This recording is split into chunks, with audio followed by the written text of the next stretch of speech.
Well, thank you for bringing that to my attention. This is good stuff. Hopefully, you can hear me now.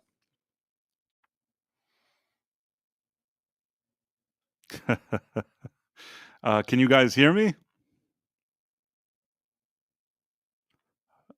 We see your lips moving. Well, now there should be sound as well. So, first of all, I apologize for that technical glitch, but now we've managed to fix that glitch.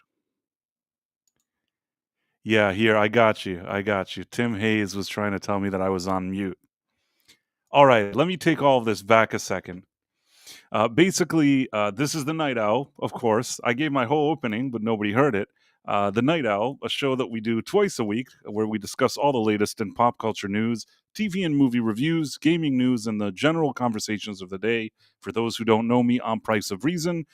Today, due to some personal stuff going on, and it's all great, there's nothing wrong, it's just something that he had to take care of. The professor won't be here today. There may be other people popping in and out, but we'll have to see. In any case, I was thinking of Bill O'Reilly when he's like, "We'll do it live," and that's what I was thinking. So that's where I'm at. So it is going to be a very interesting broadcast. Hey, Estephobos, how are you? Actually, I DM'd you earlier, but I guess you don't look at your DMs. Anyhow, in any case, the dead man can hear me, and that's a very positive thing. I think that before we even start talking about some stuff today, I saw that I got some kind of YouTube something from, I think it was Mary White. I just want to look. So we have wow, Mary White sent 10 Price of Reason live gift memberships, and I see that Storm King got one, Rogelio Cerratos got one, Barbara Lawrence, Anthony Parkinson, Superior Nav, Jeremiah Hembry, Captain Fandom Nerd, Ghost Fixter, Karate Werewolf, love that name, Miss Sparkles. Yeah, so first of all, really, really kind of you. Let me see for a second. I'm going to do something very naughty. Very, very naughty. Are you ready? I won't say it. Maybe somebody will just notice it. Yeah, I did something very naughty now, Mary White. So hopefully you saw it. Mary is always helping. She's always supporting the streams. And hey, being blue isn't bad. There used to be a show called Midnight Blue. But I don't think it's the kind of blue that you're at. I think we have an additional guest. Is that am I correct in thinking this? Oh, it's not him. Here. Sorry, it's not Tom, but it is Istophobos should be with us. He should be. I can't hear him. Can you hear me now? I can hear you now, yes. I was really absorbed in this book, and I had my alarm set for your show, so I actually didn't catch the DMs, but... Hey, that's cool. I'm here now. Yeah, so Istophobos is going to be joining us today. Like I was saying before, Professor had a lot of stuff going on today, and on a rare occasion, he just needed to, take the evening off and deal with some personal things. But everything is fine. Just to clarify, it's just sometimes life happens, and you don't have the time to give. You need to be doing something else. It's happened to me recently a number of times. That I've sort of been low key aside from these kind of regular streams that I do. There have been a few other ones that I haven't really been able to make time for. So it's a good thing. It's a good thing nothing's happened this week. Yeah, it's such a it's such a slow news day, isn't it? Yeah. Yep. So yeah, okay. So I guess we can talk about that. I know this is sort of a divisive issue, and everybody has sort of their own takes. And I'll just say in advance that I know that people have their own thoughts about it, and even though there's different opinions, and sometimes I have my opinion and people have different opinions, I think there's a way to have a respectful conversation. Unfortunately, online, I think that some of the interactions I've seen have been a bit over the top, in my opinion. And I mean, I'll just say this: I feel like there's this whole question now because, of course, there's the whole Israel-Iran war going on, but people are actually saying, "Oh, is Trump going to take the U.S. into war? Is not going to take into war?" And what I've been seeing is that usually I'd say there's like two schools of thoughts, or maybe in a way there's three. Some people are just like, "Hey, you know what? Maybe this is a good thing. It's a good thing to do it for whatever reasons, and there is a threat, and it's fine." And some people are like, no, Trump ran on the idea that there's no new wars, and this is actually him taking us into wars, so that's not good. And I can sort of respect both sides of this argument. On the one hand, I could understand where somebody would say, you know what, this is a matter of national security. It's not something to just dismiss. And on the other hand, I can also understand somebody saying, hey, we spend so much money on all these wars. Why would we bother with this one when it's not something happening on U.S. soil? Can understand both sides of this. The part that I think that annoys me in the equation more than the two sides going back and forth, especially the more respectful conversations, is I feel like these days there's sort of a group of I'm going to choose my words carefully, and I'm not going to personally point fingers or throw people under the bus. Most of them, much bigger followings than I do, of course. There are some people that I feel like a little bit are either opportunistic or a bit grifty. That their whole thing is just to start, like, making a big drama out of it, for a lot of different reasons. Sometimes maybe they're backed and financially backed by a certain party, and that's why they have to create this drama. Sometimes maybe they just want clicks and they want to create a certain drama. And some of the discourse coming from these more grifty slash drama farming clickbaiters, I haven't loved all of that personally. But I do think that there is a way to have a respectful conversation about it. I haven't let you say anything. If you have a few words to say as to Phobos, you're welcome to. Uh, yeah. I want to start off by saying that one of my best and very old friends, just kind of out of nowhere, um, was surprised. His wife told him that they're getting a divorce. She is a far lefty, and he is a conservative. And the thing is, he's a really good guy. There's no violence, there's no abuse, there's no nothing. He worships the ground she walks on. But she just can no longer stand living in a house where somebody has a different opinion than his. And I'm like, this isn't the first time I heard it, but this one hits kind of close to home. And the reason I bring it up is this is the exact kind of thing that no agreement, no disagreement on politics, I think is worth losing family, losing friends, losing personal relationships over. That is kind of madness. And that's what makes me think maybe you're in a cult. Like, just saying. Um, Listen, man, I don't think anybody wants. I don't know. I definitely agree. We can have a respectful discussion about this, and I can see a lot of different sides of this. And I don't begrudge anyone to have their opinion. Just don't make it personal, and don't lose your shit over it. Like, man, bad stuff happens all the time, and most of us have little or no control over it whatsoever.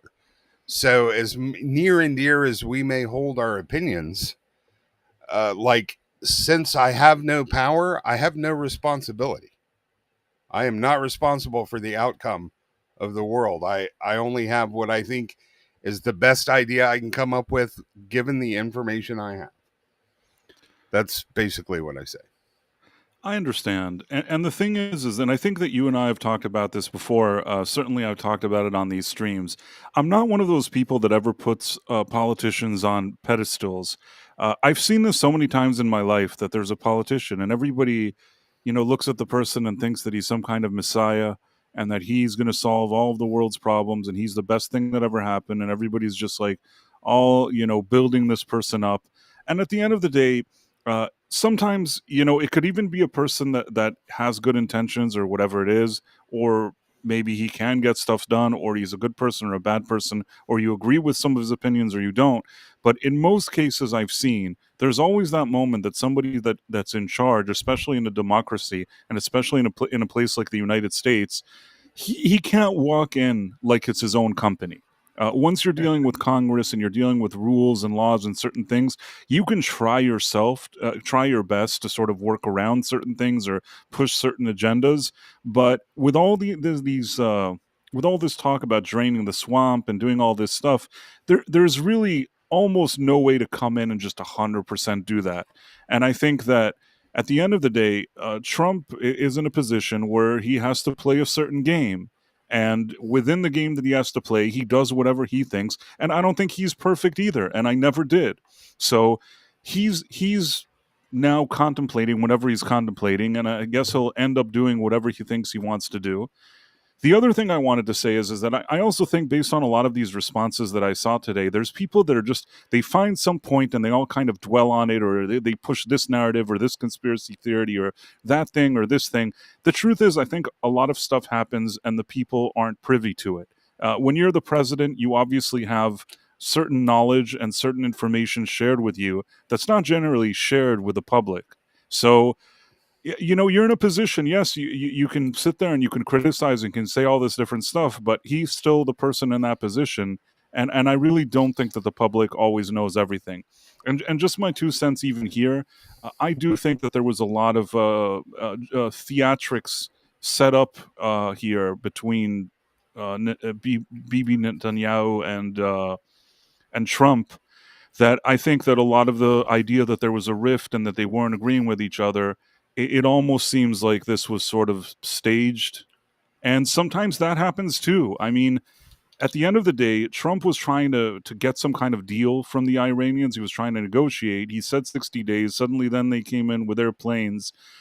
Generally speaking, and this is just my humble opinion, but I feel like I've been around the block a few times, and there's a few things that I know. I don't think that things just happen randomly. I think that something like this, like what we're seeing, must have been discussed and developed behind the scenes in a much more elaborate way than what the public sees. And there's probably a lot of information that we don't know. Now, you could still say, oh, we don't like it. It's not good. We don't support it. We do support it. And everybody has a right to their own opinion. I'm just saying that, especially the more opportunistic, grifty types that are trying to push narratives, and the ones that want to be like kind of brainwashed by some of these narratives. I saw some things online today that people, I think, were acting bonkers. And there was even one person that I know, a person that I actually am fond of, and I saw some comments this person made, and I was thinking to myself, man, this is just, kind of over the top. You know what I'm saying? Yeah, it's Washington, D.C. Nothing is ever what it really seems. It's always theater.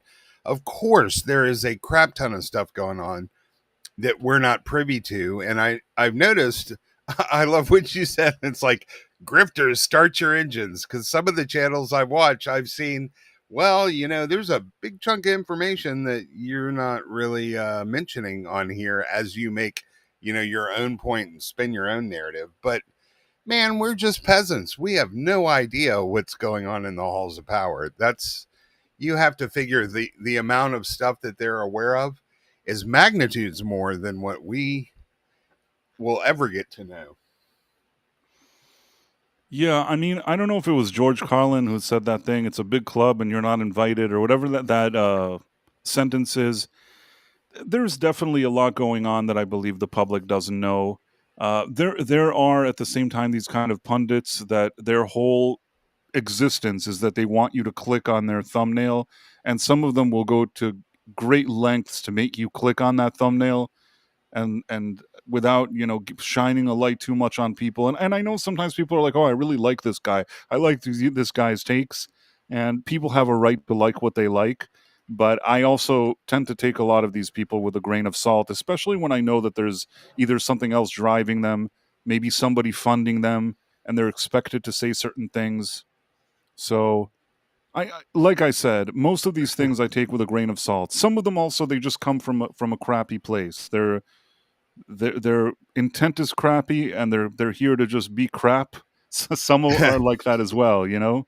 And we've been dealing with this. Like, I'm older, but Middle East, my entire freaking life, there's been one form of drama or another. But I think you're right. And man, if we could only have transparency about where money is coming from, we'd have a lot better understanding about what's going on. I'll give you an example, and I probably shouldn't even get into this, but I'll just say my thoughts. There was something today that I saw some people. This repeatedly came up, or in different places. I guess over the past few weeks there was or I don't know how long this has been going on. People were sharing or whatever it is, some kind of quote unquote documentary that they did about the Israeli prime minister. And I saw people like really serious, like, didn't you watch this documentary? Didn't you watch this documentary? So I said to myself, you know what? As a man who does research, I actually clicked and watched this documentary, and man, considering the amount of tweets I saw people writing about it, this documentary. It doesn't matter how you feel about the issue, how you feel about the people involved, about this leader or that leader. Objective, I don't know if to say objectively, but somebody just studying and looking at this thing from the side, from this documentary, I thought that it was just a joke. The documentary. Do you know what I'm talking about? Uh, yeah, like almost every documentarian has one position or another they're coming from. Occasionally, like the woman who did Red Pill, she will actually change her perspective as she's doing a documentary. Her name, oh man, what's her name? It's Carrie something. And she said that the problem with being a documentarian is you're doing all of this filming and you're not listening. And she said it wasn't until she went into the editing room and started all the transcribing that she actually started paying attention to what was happening. And she ended up kind of reversing her position on the entire thing. And a documentary is just a longer version of an editorial or a newscast. And I will say, beware the people that are trying to be impartial as well. I think the best people are those that let you know their biases ahead of time and try to just be aware of them. Not every event is 50-50. Not everything that happens is balanced. So if you're going out of your way to be impartial, you might actually have to ignore some facts to make sure that you give equal time to both sides. You know what I mean? Like, if you wanted to do something about the KKK and decided to be impartial, you might have to be more friendlier to the KKK than they weren't, right? Or else it'll look imbalanced. So there's no such thing as pure objectivity. The best we can do, I think, is be aware of our biases and actually be acting in good faith. Well, I always take any kind of documentary with a grain of salt, because whoever's making a documentary, that person came from a certain angle or perspective and some kind of uh, worldview that he has, and he's trying to show you things from his lens. It doesn't mean that documentaries aren't good or you can't learn something from them, but you always have to kind of in the back of your head know that you're watching something that was presented to you in a certain way. And especially when it comes to politics and it comes to politicians and world leaders, and there's a documentary about that person, you really have to kind of think to yourself, well, who's making this documentary? What's the angle that they're coming from? And that one that everybody's sharing now, that I consider it, like somebody asked Tim Hayes if it's clickbait. I absolutely think it's clickbait. And it's funny because even some people I know, and like I said, even some people I respect, I heard a few of them say today, oh, well, like, just look at that documentary. And it's like, yeah, I looked at it. I don't think it says really much of anything. Basically, the idea of this documentary about the Israeli prime minister is that they're trying to show what they're trying to kind of push is the idea that he's so desperate that he has to attack some country because he's worried that in a second they're going to remove him from power, or something along those lines, or he's in trouble with the law, or I don't know what the idea is. Now, in reality, to me, this is kind of more, it reminds me sort of Trump. Before the election, you know how there was suddenly like 70 trials against him? Oh yeah, yeah. So, Like so basic, 74, I think. basically in that country, like over the past 10 years, they tried like 5 cases bringing up against like their prime minister, and only one sort of stuck. And this one that for a whole hour they're talking about, the one that's like the big kahuna of lawsuits or whatever it is that he knew some billionaires and sometimes they would send him cigars that were expensive and he smoked them. This is their big scoop for like an hour of this stupid thing. And that sometimes these same billionaires, they would bring his wife fancy champagne and then she would drink it. And it's like, man, this to me seems like nothing. You know what I'm saying? It's trying to kind of present, I think that the way politics works, this probably falls into some kind of gray area. I mean, if you're a politician, it's probably not a good idea to smoke fancy cigars or get a bottle of champagne from somebody. But if I heard that, let's say, like Trump was hanging out with Elon Musk and he gave him like a expensive cigar and he smoked it, and then he gave Melania like a bottle of champagne, I don't think anybody would be sitting around here really thinking about it much. Do you get what I'm saying? To me, if you're going to make me watch like 2 hours of documentary, you better have Yeah, yeah. you better have something more interesting than this. And then because I think they know that this isn't enough, they're trying to like conjure up a few things and almost tie together a few different stories, like to try to really push this angle leading up to where we're at now. Now, you could still say you don't like the guy, and you can still say you don't like his politics, and you don't like his leadership, and all that other stuff. I'm just saying that this documentary, which even some of these kind of influencers or whatever you want to call them, the one that consider more grifty, that have like millions of followers, they were heavily leaning into this. None of them even mentioned that I believe the people that made this documentary are very kind of far left in their views. It's not just something that some like good Samaritan made the documentary. It feels very much set up like from a certain angle. I guess what I'm saying is it's almost like I would say that in order to know what makes Trump ticks, we're going to have to watch a movie that the New York Times created, a documentary about Stormy Daniels, Trump, Michael Cohen, and E. Jean Carroll, or whatever her name is. You know that if the New York Times makes a documentary, you know what that documentary is going to be. Do you get what Yeah. I'm saying? It's Oh, like it's obvious. absolutely. You're going to be sitting in 2 hours, and they're going to be dumping, crapping on you a bunch of crap, and whether you like Trump or not, that documentary is not going to be worth shit. Sorry, Sean. And that's how I felt over this stupid documentary. And the fact that I actually saw a lot of people mentioning today, it just gives me the feeling that people are just caught up in the wrong things. There's certainly a discussion, a legitimate one to have here, but once people are like leaning into this stupid thing, I respect it less. Well, let's say I didn't know you, and I go, hey, Price, how do you feel about climate change? And you go, it's an existential threat that we have to do something about immediately. How is it that I know how you stand on every single other issue without even I know how you feel about Kyle Rittenhouse. I know how you feel about Daniel Penny. I know how you feel about immigration. I know how you feel about Israel. I know how you feel about Trump.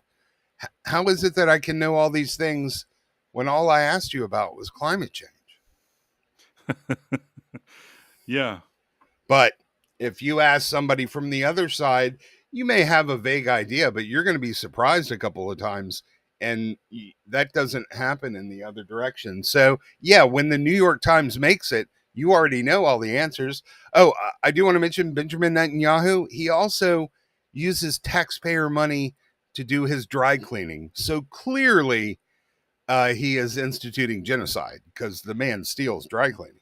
Okay, so like I said, these are weird quirks, and honestly, if I was a politician, I'd steer away from weird crap like this. But at the end Yeah. of the day, when you're thinking of like real things that are happening in the world, I think that this is like the laundry thing. Also, I guess that's also a thing that he likes people to do his laundry, and he likes to smoke cigars that are expensive.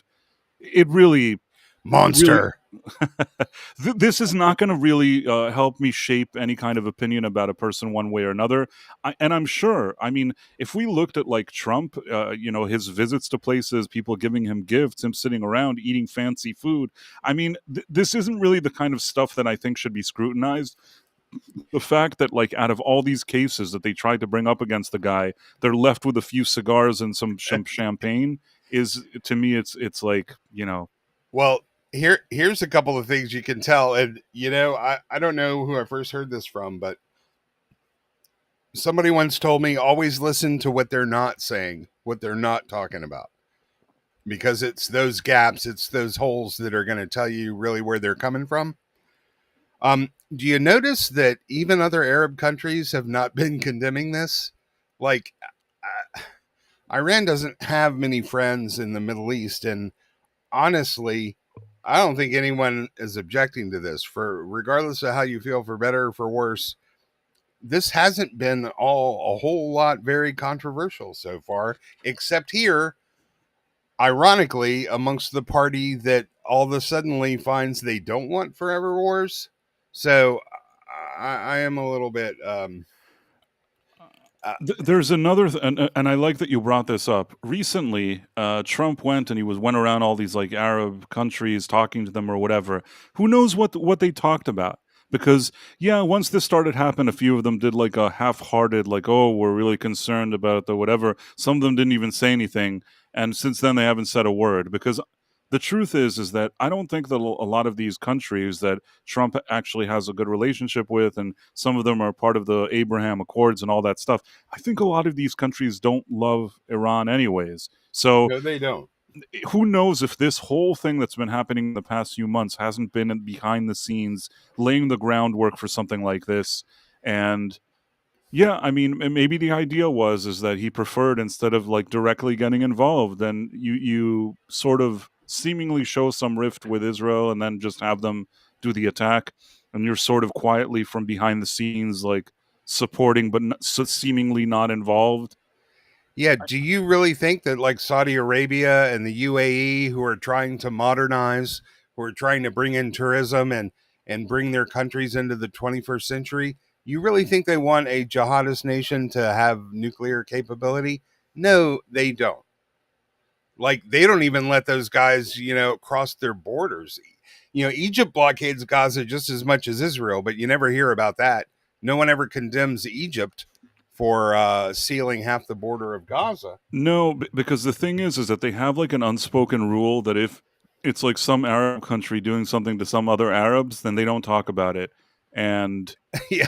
it's Why is that? strange. It reminds me of that kind of stupid political correctness. Also, I don't, what, I don't want to go there, but I'll go there, even though I didn't want to go there.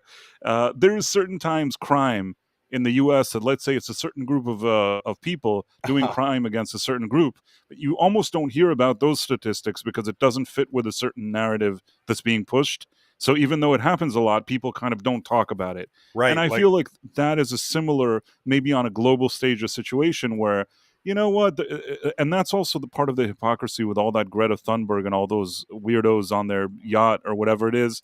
Uh, they were in waters not far from places that big issues were happening, but none of those issues mattered to them because they had a very certain one that they wanted to focus on. Do you get what I'm saying?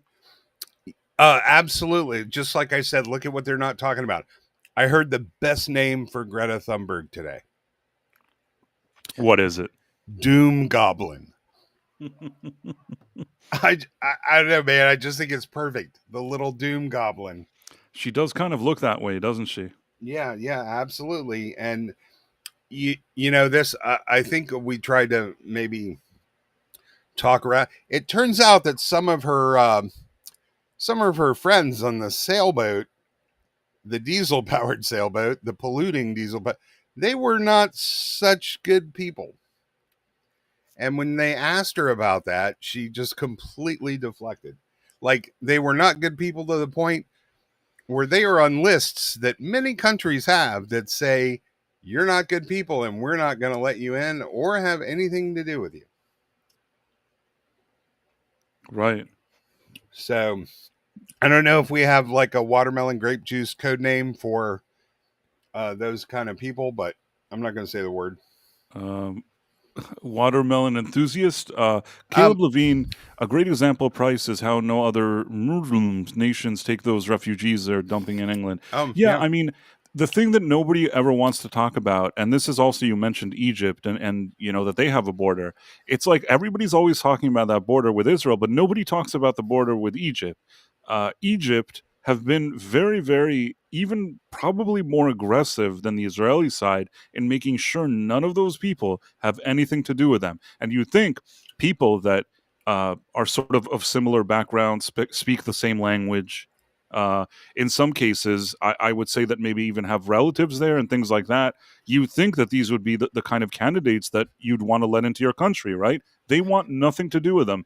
And the reason they don't want it is because they know those people better than anybody else. yeah, they even share ethnic heritage. They share ethnicities. Like they're closer than anybody else. Um, They they know this so well that they're just not letting them in. And I think that the world always kind of skips over that. They never look at this and think to themselves, well, why wouldn't they let them in? It's a really big question. uh, you can sort of understand where the discrepancy is between, you know, what happens in Israel and what happens over there, and why them at this point letting them in could be a tricky situation. Nobody can really explain why the Egyptian part would be tricky. Seemingly, these people yeah, would integrate there in 1 second. They'd go speak the same language, have probably family members there, like supposedly cultural ties and all that stuff, and they don't even want to let one person. They want nothing to do with them. And when they were doing like tunnels that were getting close to Egypt, they flooded those things with like poison and crap. They did not want those people anywhere near their country. um, I think how about military themed watermelon enthusiasts? The watermelons, of course, are the people that live in that place that Egypt won't let people in, right? Yeah. Just so we understand. Israel lets a lot more aid go through their blockade than Egypt does, but again, they're still the only bad guys around there. I Right. don't I know. mean, and the other thing is that one of the stories that's always, you know, peddled by a lot of these kind of activists is that, oh, they're because of their ethnicity, the Israelis like want nothing to do with those people who like watermelons. And it's like, if you ever actually go to Israel, there are 2 million Arabs living there. There's people of all ethnicities, of all religions. Even there's like an LG community. All that kind of stuff exists in Israel. You can't say the same thing about Yes, the watermelon side of things. And and the other thing is those that Arabs have civil rights. They have a right. They have pride festivals. That's something you don't see in other countries. the other thing is that a lot of times people don't know that first of all, the people that are Arabs and live in Israel, a lot of them at least, most of them, if you come up to them and say, "Hey, do you want to go to Gaza? Do you want to go to Egypt? Do you want to go to Syria or Lebanon?" They're like, "No, we don't want to go anywhere. Why would we?" Like, it's pretty known that within the Middle East and the neighboring countries there, the only place that they're probably not going to be hassled is most likely Israel. It seems strange when I say it, but that actually is a reality, and nobody ever mentions that either. Yeah, it's because they have a democracy and a rule of law for as much as we do. You know. And the final thing is, a lot of times in these kind of neighboring countries, when they look at these Arab people living in Israel, I don't know if it's almost like out of jealousy or whatever it is, they kind of consider those Arabs privileged. Nobody mentions this either. Like that the 2 million that are living within Israel, they're like, oh no, those guys are privileged. And I'll say something else, and this is again this is just my personal opinion. People can have different opinions about it, and I can't tell people how to feel or what to think. But there was a point of time that Israel basically gave the keys to the Palestinians when it came to Gaza. They just left it, and they're like, "Here's the keys. We'll see you later." And that was around like 2004, 5, or whatever it was. And there was hope in the entire world. They said, "Well, let's give them a lot of money, and maybe they'll turn Gaza into like the new French Riviera." So all this money went to Gaza, And do you think that they created the French Riviera? No, and they left it fully stocked. The hundreds, thousands of fully functional greenhouses, They burned them all to the water. ground. Yeah, the water, the aqueducts, power generation, water purification. They left them all the tools they needed to create the Riviera of the Middle East. And they burned everything down, started digging tunnels, and used all the money to buy weapons instead of food. They didn't give their people anything. Like, they wanted their people to be poor and hungry in some cases. Although some neighborhoods there, especially prior to this war, some of these neighborhoods look very decent there, I guess. But you had a regime that was more interested in war and buying missiles, and they didn't want to invest, especially not in culture and in education or anything like that. The idea was to take all these kids when they're young and turn them into these kind of militants and things like that, and sort of oppress their own people. And the whole world just kind of nodded their head, yeah, it's okay, yeah, it's okay. And at the end, it's not so okay. You know what I mean? Well, it's just like the double standards we have here, right? You can get away with some pretty horrible things if you're one of the protected classes. That the unprotected classes have no chance of getting away with. So again, whenever you're watching a documentary or a newscast, listen to what they're not saying, and always never take anything at face value. Always ask yourself, even if the reporter's not asking follow-up questions, ask yourselves the follow-up questions that the reporter should have asked.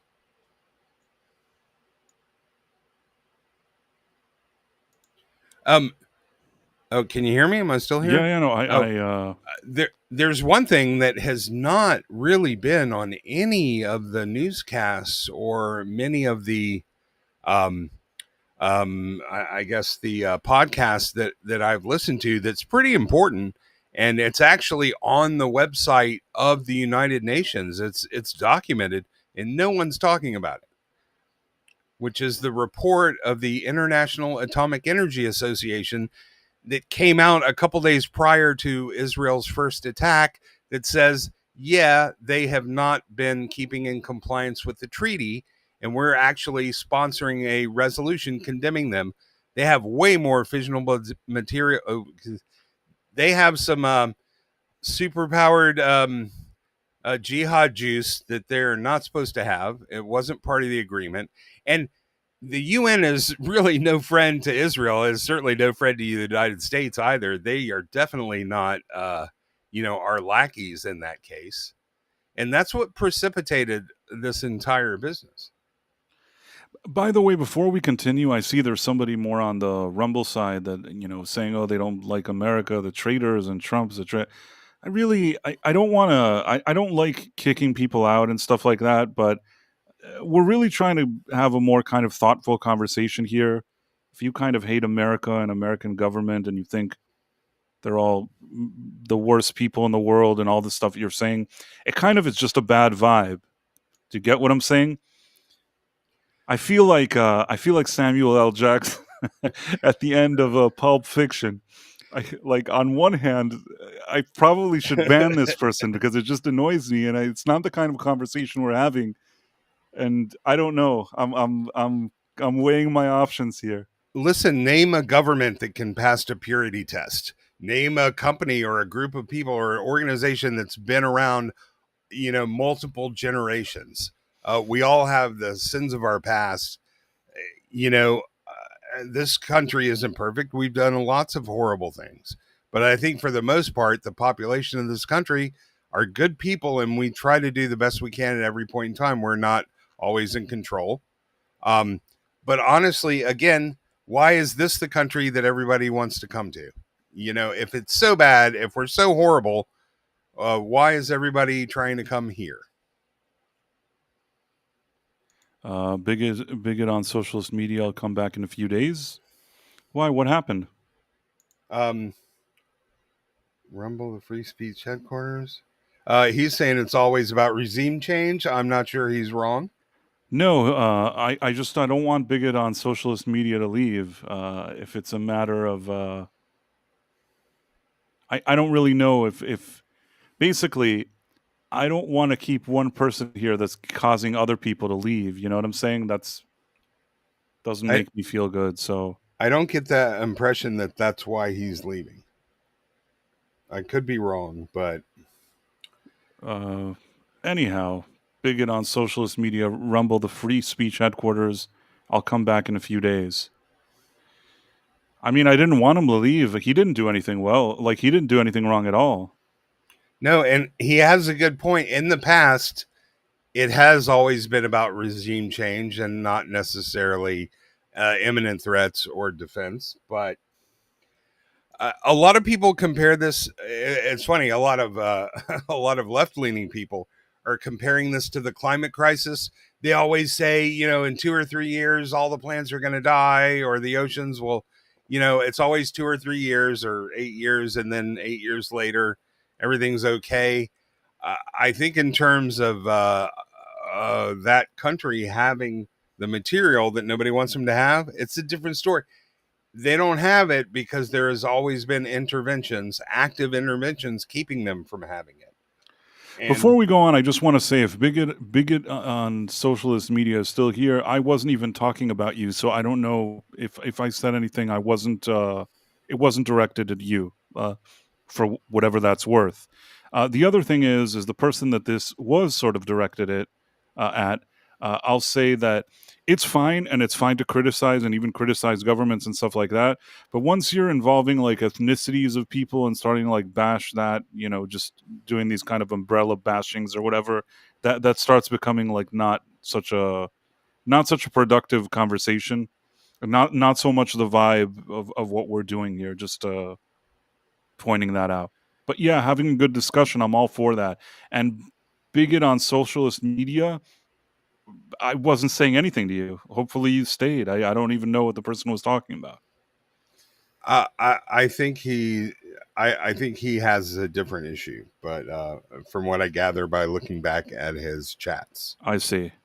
Have no idea. Maybe you'll explain it to me later. In any case, people are welcome here, and I wasn't trying to kick anybody out. Uh, and yeah, like I said, I haven't banned anybody.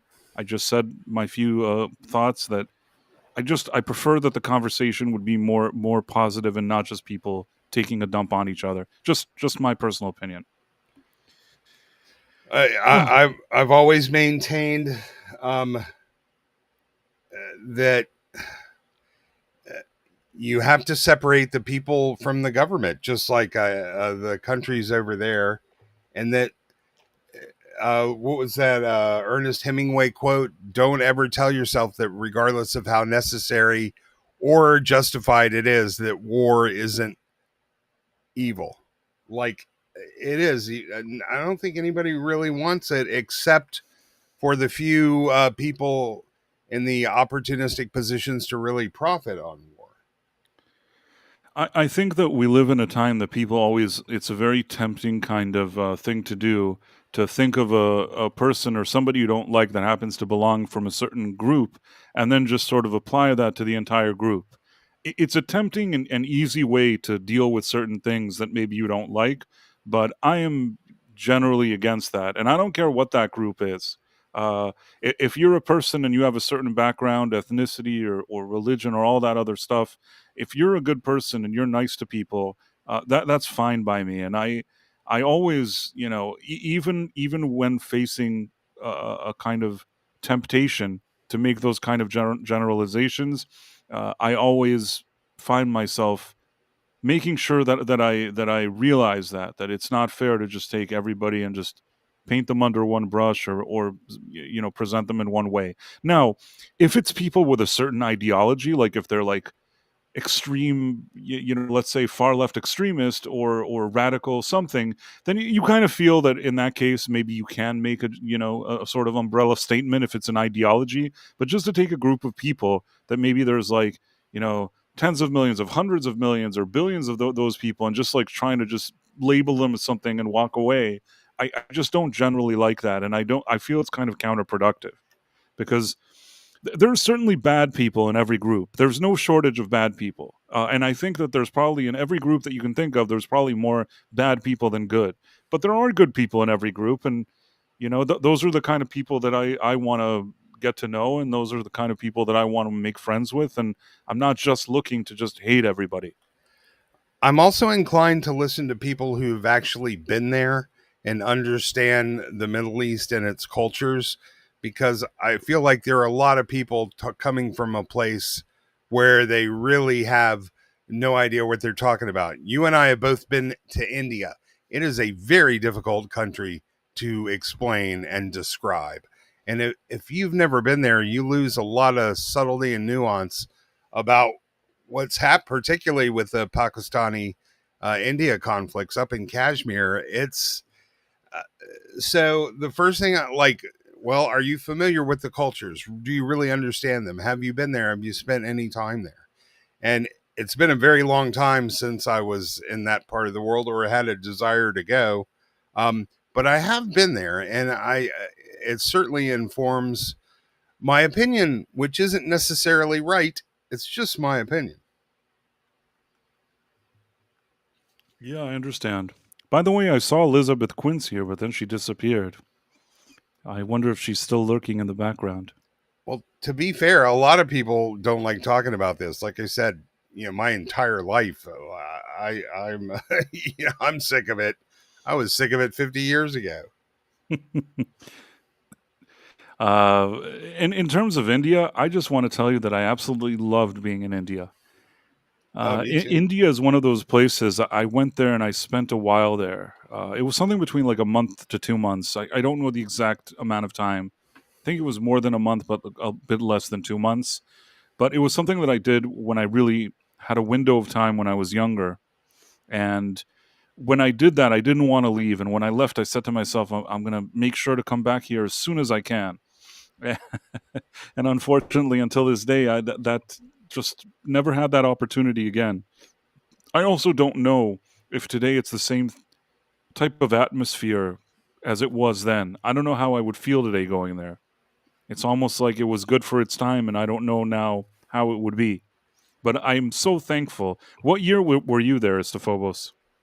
Well, I went there in the mid 80s, and then the same thing. I got to come back. So I went there in the 90s and lived there for about a year. I lived in a couple cities around the country and then spent several months touring and traveling around. And so that would have been like the early to mid 90s. And it's like China. Some places change; they are unrecognizable in 5 years. Like Thailand. Have you been to Phuket lately, or Koh Samui? It's nothing like it was 5 or 10 years ago, even. But there are also parts of it that are just unchanging. They look like they looked 100 years ago. It's really spooky. Yeah. Um, uh, I've noticed in the chat on both Rumble and there's a lot of comments talking about regime change, and to that I would only say I would think that was that should be one lesson that our country has learned by now, that never works out the way we think it's going to work, or they think it's going to work out. It just never does. It I didn't mean, work I in think that Libya. It did work in Iraq. It did work in South America, Central America. Sorry. because you never know who's going to come in place of the person that you got rid of. It's like you created a certain vacuum, and especially in these kind of oppressive regimes, somehow the person that comes after the person that was disposed of ends up being worse than the original Yeah, person you disposed of. And the funny thing is, usually that person you dispose of, you think it couldn't get any worse than this guy. and it is. And And so somehow they managed to find the guy that's worse. and you can park your army for 30 years and still you have no idea what's going to pop up when you leave. That's the thing. It doesn't matter if it's then or decades later after you finally brought all your people home. So uh exactly, sometimes the devil we know is actually better. I think that's that had been the strategy with North Korea, kind of like let's not even try after the first attempt. Double R Star says, "Is this Douglas Murray I'm listening to?" I guess he was referring to me, but I don't really know. I'm not familiar. I know generally who he is, and I guess what his positions are, but I feel like I'm probably not him. And yeah, people are saying the devil, and E. Clay Thomason is saying the same thing.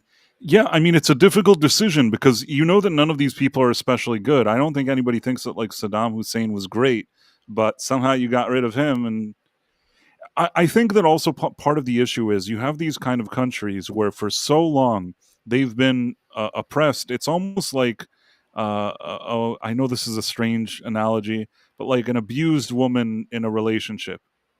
She's been used to being abused so long that, like, at this point, even if you take away the abuser, she doesn't. She still remains with that mentality of all the years of the abuse. And I think that you take away somebody like Saddam Hussein, you put somebody else there.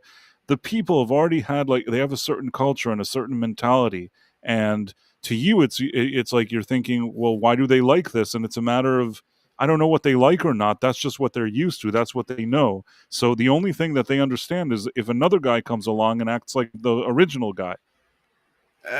There's also something, we like as rational beings, we like to look for consistency, and there's always been something about the left, like they're the party of women's rights and gay rights, and yet somehow they always end up supporting these oppressive regimes that do the most horrible thing to women and the LGBT community because they only view the world through the lens of race and hierarchical oppression. And so there is no consistency or internal logic to their values, and it makes it very hard to have a productive conversation with them. It's like arguing with a flat earther. They may have an answer to one question, but it negates the answer to, okay, what about gravity? Okay, it's this. Well, what about the sun? But that really doesn't fit with your explanation of gravity. And you end up with 5 different explanations for different aspects of the situation, none of which go together with each other. So I'm always sort of looking for some consistency in someone's values, but the world is messy, and it's just sometimes, both parties in a situation aren't that great, or sometimes both parties are okay. They're just not managing to agree with other. It's never as black and white as certain groups try to paint it as. I guess people are still talking about this Douglas Murray thing. I don't really know what does this guy usually say. I guess Well, he says it in a British accent, so you don't sound like that. no, I Um, actually used to have a British. I didn't really used to have one, but in my very early videos, because I was sort of playing a character, I oh, actually tried to sound more British because I thought it was funny because I was doing a little character thing. But then I kind of dropped that, and now I just sound like myself, which also nobody quite knows what that is. I think maybe because you're expressing some similar opinions, but like Sam Harris, Douglas Murray is someone I used to respect a lot. It seems to be sounding a little more unhinged to me lately, relying on some of the same tactics that he used to criticize other people for using. Yeah, a lot of people have become sort of unhinged. First of all, the dead man said the Van Allen belt. I don't know why you brought that up, but I still wonder how in 1969 they managed to get past the Van Allen belt with, a spaceship that looked like it was made out of tinfoil. Well, I'm not saying that there were shenanigans or anything. I'm just saying that it's kind of strange that they went there. And since then, no American, they don't go to the moon anymore. Like, the Van Allen belts you could go through easily. You just can't live there, and it's like a hula hoop. You can go above, over, and around them, but they didn't. It's not a belt of instant death ionizing radiation. You can. It's not. They're not very big. It's not like the spaceship spends a whole lot of time in there. all I'm asking is, and I'm not disrespecting anybody. I know this is a sensitive. I think anytime I bring it up, people think I'm nutty. Uh, Oh, but I will say this: between 1969 and like 1974, the U.S. were seemingly on the moon like 7 million times. Like every 5 minutes, they're on the moon. There's footage of the astronauts just hanging out and playing and frolicking on the moon. like 70 missions during those years, and suddenly nobody can ever go back there. It just Well, doesn't happen. it And was six times. 6 times between 1969 and 1974, correct? Yeah, well, the problem is it's super expensive, and the only thing they bring back are rocks. That is all fine. All I'm saying is that just kind of as a symbolic gesture, Oh, somebody would have gone back at least once to say, well, we have new machinery. Let's see what rocks it can collect, or maybe it could oh, drill more than the previous machinery. Somebody would have gone there again, and the fact that nobody bothers to go there is very, very strange to me. oh. Let's leave it at that. Well, we've sent machines there. It's not like we haven't spent. It's just we haven't sent living beings there. We have all kind of lunar orbitals and telescopes and other things there and much further out. You would think that we would go there at least once. If we went, like, let's say 10 years ago, and there were Oh, people on it, and I saw on it looked like the original footage of the people frolicking there for those years, I would have said, okay. I But have your answer. what is it? They don't know how to go there anymore. They really don't. That knowledge This has is been no, I lost. can't accept it that they lost they lost their notes, and now they don't know how to do it anymore. They don't even know how to build airplanes that don't crash anymore, man. Yes, I they have lost the absolutely knowledge. I just don't believe it. I believe that let's put it this way. At minimum, I believe there's something we don't know about this whole moon situation. It doesn't add up to me.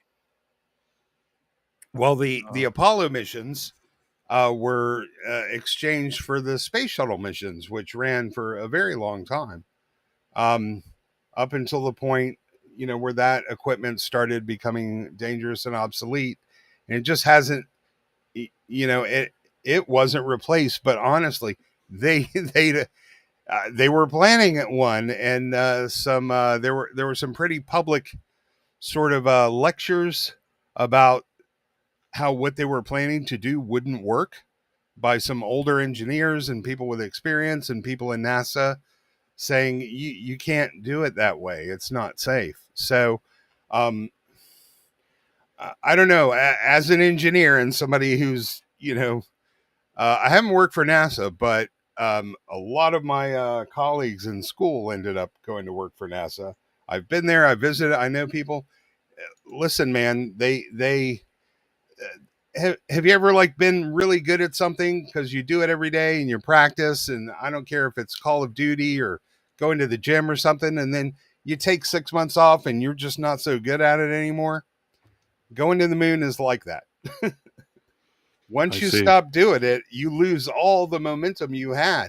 We were really good at going into low Earth orbit after that, and so that's what we're good at now, but we forgot how to make and financially, politically. Listen, when NASA was first formed, um, President Eisenhower said, "Don't even think for a second this is a scientific position.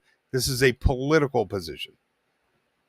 And the space program has always been political and controlled by the winds and the whims of politics. The dead man says the moon is weird. It is weird. And Professor R2, who's actually listening, shout out to the professor. He actually said that the moon isn't profitable, and I understand that. I will just say that there's something about that whole story that doesn't quite add up to me. There's certain things that have never added up to me. JFK, unalivening of JFK is one of them. I'm with I you would there. I'm I with, would say that this moon thing has always been a bit of a red flag. But again, is there a chance that maybe I'm wrong? Sure. There's always that chance. I just think it's have kind of strange. haven't you ever gone yourself to a telescope that's powerful enough to actually look at all the shit that we've left on the moon, to look at our pollution? Yeah, I don't know. Trust me. There's something just doesn't add up. um, I don't know. well, there's one thing Call it an people. instinct. It is deadly as hell up there. That's one thing people don't realize. When you don't have an atmosphere to erode the natural minerals, every single grain of dust and sand on the moon is razor freaking sharp. And they get like 2 hours on the lunar surface, and all the seals on their suits are cut to shreds and leaking. Like, it is about, you couldn't create a more inhospitable environment to life if you designed one yourself. Double R Star says, I'm 60-40 that we have never been to the moon. And you know what? I actually, I think that's a fair sentiment. I think I'm more of like a 70-30. There's a part of me that really wants it to be true. I want it to be that we really did go there. But there's also another side of me that just, I have a strange instinct about it. Do And, you and, think and I just can't explain it. Do you think that Russia would have let us get away with winning that particular gem of the space program if they didn't believe it was true? And if we didn't really go, do you think they believed that we did? What about China? You know, these are good questions. These are good questions and things that I've thought about in the past, and yet somehow I don't know. I'm not sure. But you're right, and your attitude is somewhat exemplified of a erosion in our national institutions and our general trust of government, that we've been let down so many times in the past decades and decades that it's very easy to not trust what the government says. It's very easy to be skeptical. But going back to that time that I still remember, there wasn't that sense of skepticism. There was a stronger sense of national unity and pride.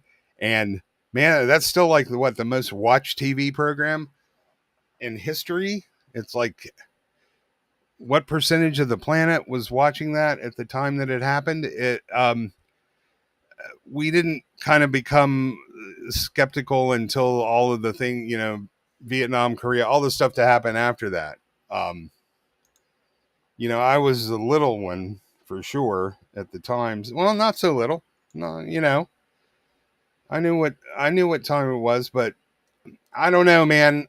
I can't say I was there because I wasn't on the freaking moon, but I was there, like on the planet, and nothing about it seemed.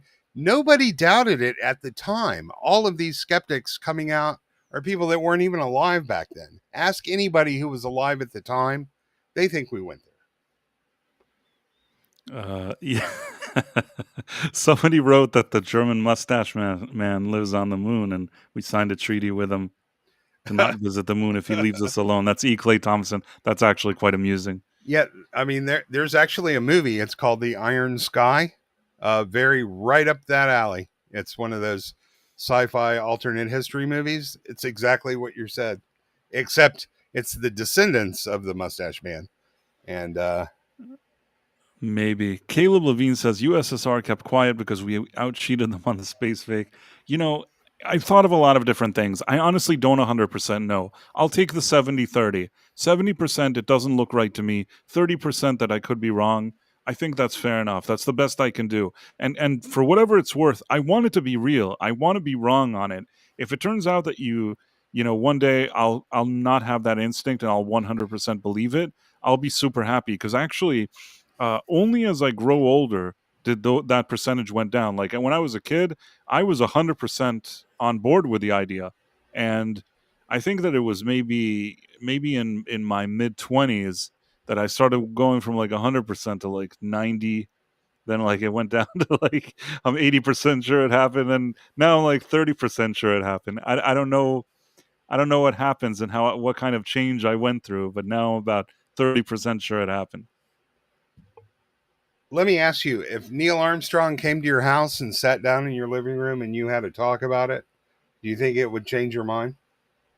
You know what? Neil Armstrong, always when I saw him talk publicly afterwards, like footage that you see him, he always seems off. Like, I almost feel like maybe he knows what I know. You know what I mean? Okay. I've actually talked to somebody who is Neil Armstrong. He's already dead. No. There have been. We should invite him to the Night Owl.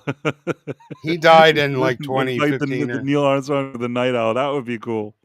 No, he died in like 2015 or 2016 or something. His name was Edgar Mitchell.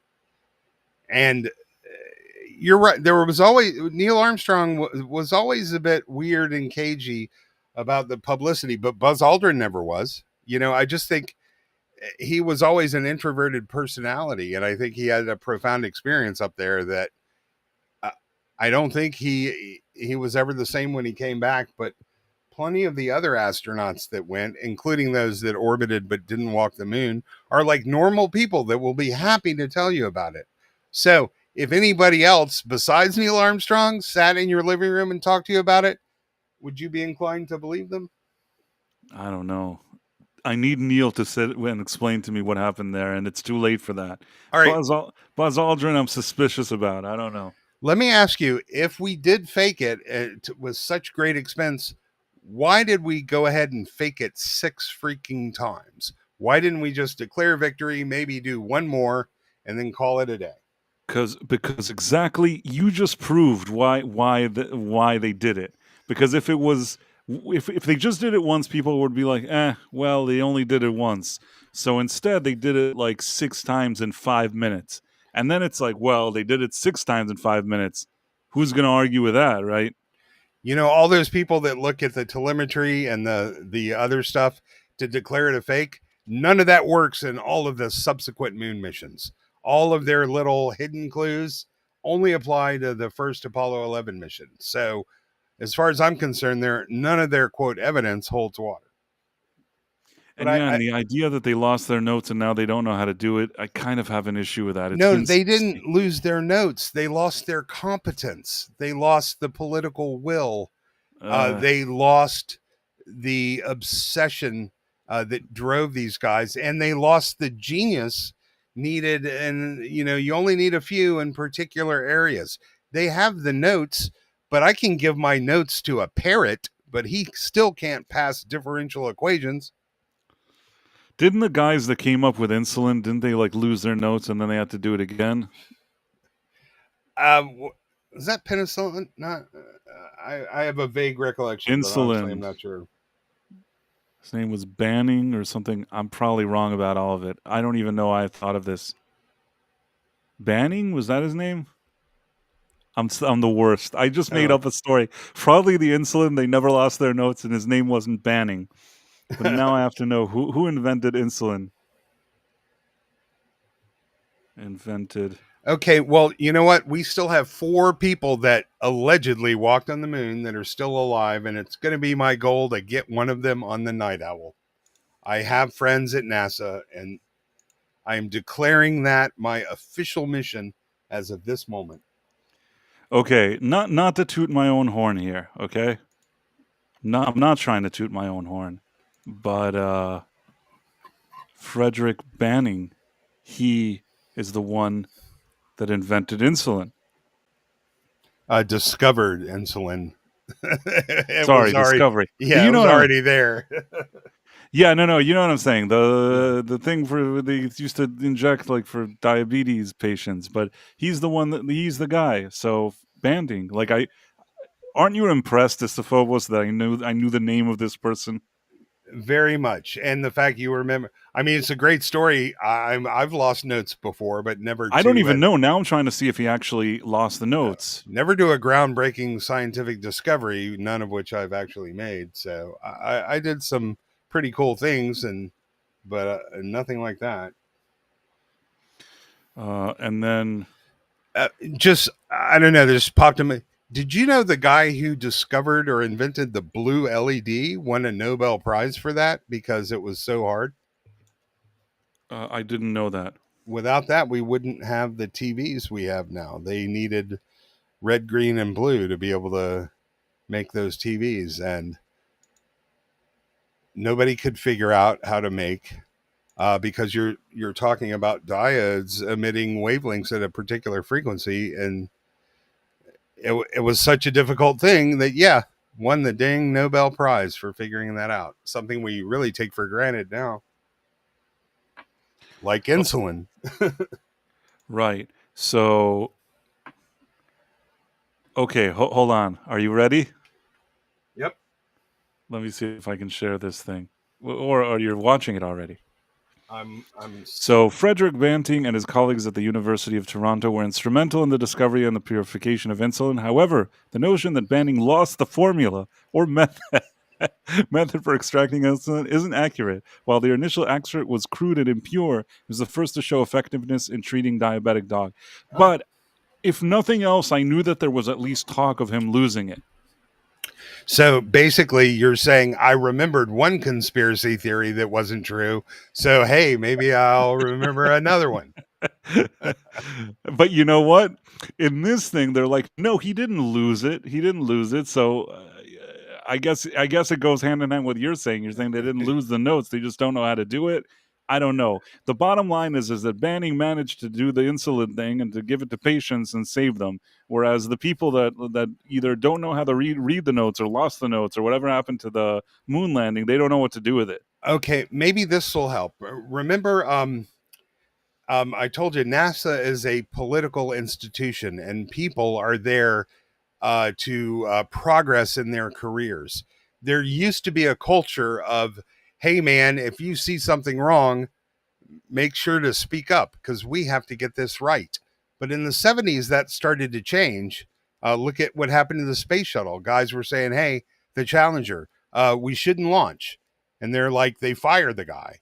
The culture became one of conformity and silence instead of, and that's a big part of why when I say we don't know how to go there, we don't have a culture that's conducive of sending anyone to the moon or Mars because everyone at NASA is in conformity mode and cover your ass mode and silent mode. Everyone is terrified to speak up when they see that something is being done incorrectly.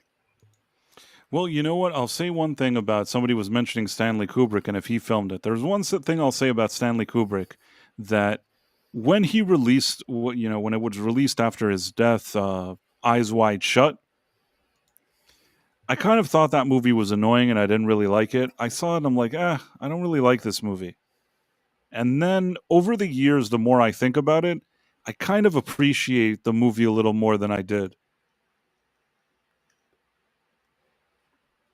Do you remember Eyes Wide Shut? Yeah, I think a lot of Kubrick films take a while to sort of ruminate and gestate in the mind before you appreciate their full brilliance. Um, this was one that wasn't all that appealing to me at the time either, mostly because I thought your Cruise was a bit of a weirdo. And but yeah, I know exactly what you mean. It took me a while to fully sort of appreciate. I still don't think it's one of his better outings, but I feel much more favorably inclined to it now than I did when it released. Yeah, I mean, I don't even remember the last time I've seen it, but I will say that when I think about it now, I think that maybe there was some subject he was trying to tackle there, and I didn't take it as seriously. But now I'm thinking to myself, like maybe there was something this guy knew, if you know what I'm saying. Do you really think in our kind of cluster F of a system that many people would be able to keep a secret for that long? With some Well, of the other conspiracies, the amount of people in the know were very, very small. But in order to do that thing, man, it requires um, that would require thousands of people to keep a secret. It also denigrates the work and genius and industry and spirit of thousands of American scientists and engineers that put their heart and soul into the space program. It denigrates their achievement. You're basically saying that these tens of thousands of brilliant scientists and engineers are all phonies. Like, I'm surprised that you actually have the guts to do that because I don't. But I also don't think it's necessary. If I thought it was necessary, I would. But you're basically poo-pooing on one of this country's like finest hours, one of our most well, brilliant no, no. achievements. On Eyes Wide Shut, I think that the thing that he was Oh, I'm uncovering there. talking about Moon. I Oh no, the moon. Listen, I understand. Like I said, I want to believe that it happened the way they've said. I have sort of a mixed feelings about it. It could have happened, but if you oh told me that it didn't, I wouldn't be shocked either. At the same time, Eyes Wide Shut actually was more talking about elite people doing oh very strange, naughty things, and I right. think I think that when it came out, when I saw it, I'm like, yeah, he's going around now. These elite people are doing all these naughty things. Now, like the way where I'm at now, I'm like, oh, they found elite people doing naughty things. I Like, th- right. I thought you were saying that this movie was Kubrick's confession for faking the moon no, I landing. think that Oh, somebody here wrote, Denovia wrote that it was actually like The Shining that did that, and some people believe that. No, I actually feel that Eyes Wide Shut wasn't necessarily that. Some people may think that he hinted to it or not, but I think that the whole him going around these kind of ultra wealthy people that are doing very strange, kind of kinky, weird things. I actually think that that was when it came out, I'm like, "What is this weird yeah. crap?" And now, like, when I think about it, I have a different, sentiment Yeah. about it. Well, I think this somewhat speaks to my point because this isn't even this isn't even in question now. And I can not only tell you that like the most powerful 100 people in the world are perverts, but I can tell you what their specific kink is because the hookers that they bring to those meetings are pretty darn chatty. And that's my point, as those kind of secrets never stay secret for long. So if there was really real evidence that other things were faked, it would have come out by now. But that Well, meeting they have in Switzerland of like the most powerful Illuminati of the movers and y shakers in you the world. I understand. I'm just gonna say this, and then we'll leave the Okay. moon behind, but I just wanna say this, that they didn't need to have all the thousands of people believe it. All they needed to do was have a very, very small crew, like the crew Kubrick with a camera, and they set up a thing that it looks like they're on the moon. These guys, they get on a spaceship, they go into orbit, but rather than landing on the moon while they're in space, back at Cape Canaveral, whatever. I don't even know where I was. I'm probably wrong on that. I don't know why I said that, but let's just say that that's where it was at. They show them like on a screen the footage that they've already filmed of them on the moon, even though they're not really on the moon, they're still on the spaceship. They show them this. Everybody at the command central claps, and they all open beers and they all drink and whatever, and they all celebrate. The whole world sees it, and that's it. So you're saying the hundreds of people monitoring the Apollo telemetry for 3 straight days, looking at they faked every single one of those signals, every single one of those pieces of information It would have about been the a spacecraft. difficult ploy to pull off, but I'm just saying It would have been impossible without the active cooperation of thousands of people. That's you my just point. needed a few top people that know that this thing is sort of being No, you fudged. wouldn't. Even the janitors at Mission Control would have been able to see that. Oh, that telemetry is not right. The film, I the don't know, man. I gravity. can only work with my instincts. I wish I'm wrong. Like, I really hope I'm wrong. You know what? Well, I want you to be right as to Phobos. I hope that everything you're saying is true and I'm mistaken about everything. And that's what I I, hope. I'm just going to say this very diplomatically. Your instincts are not informed with the practical application and the engineering challenges of actually going to. It's I like have very good instincts.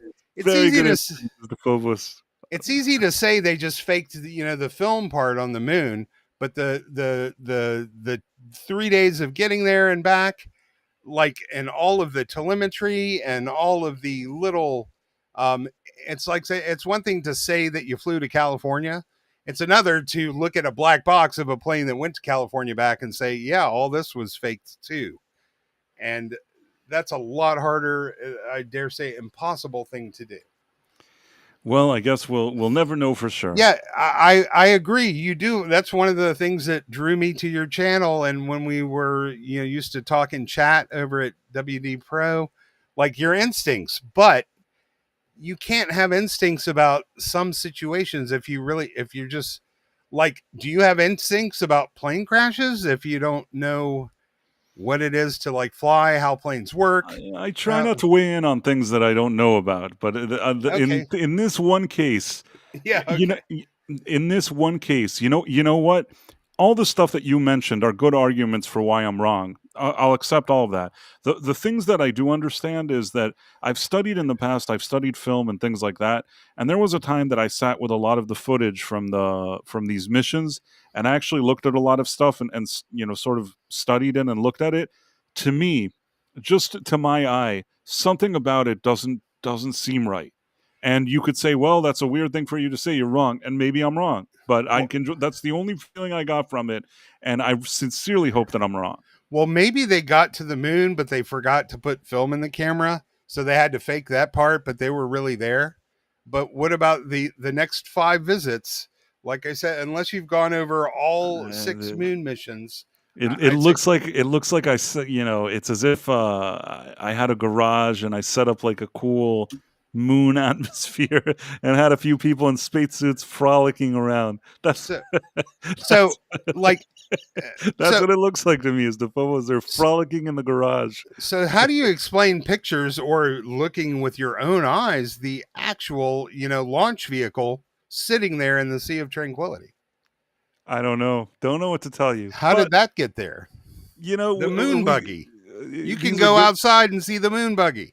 These are good questions that you ask, and I can only give you my thoughts.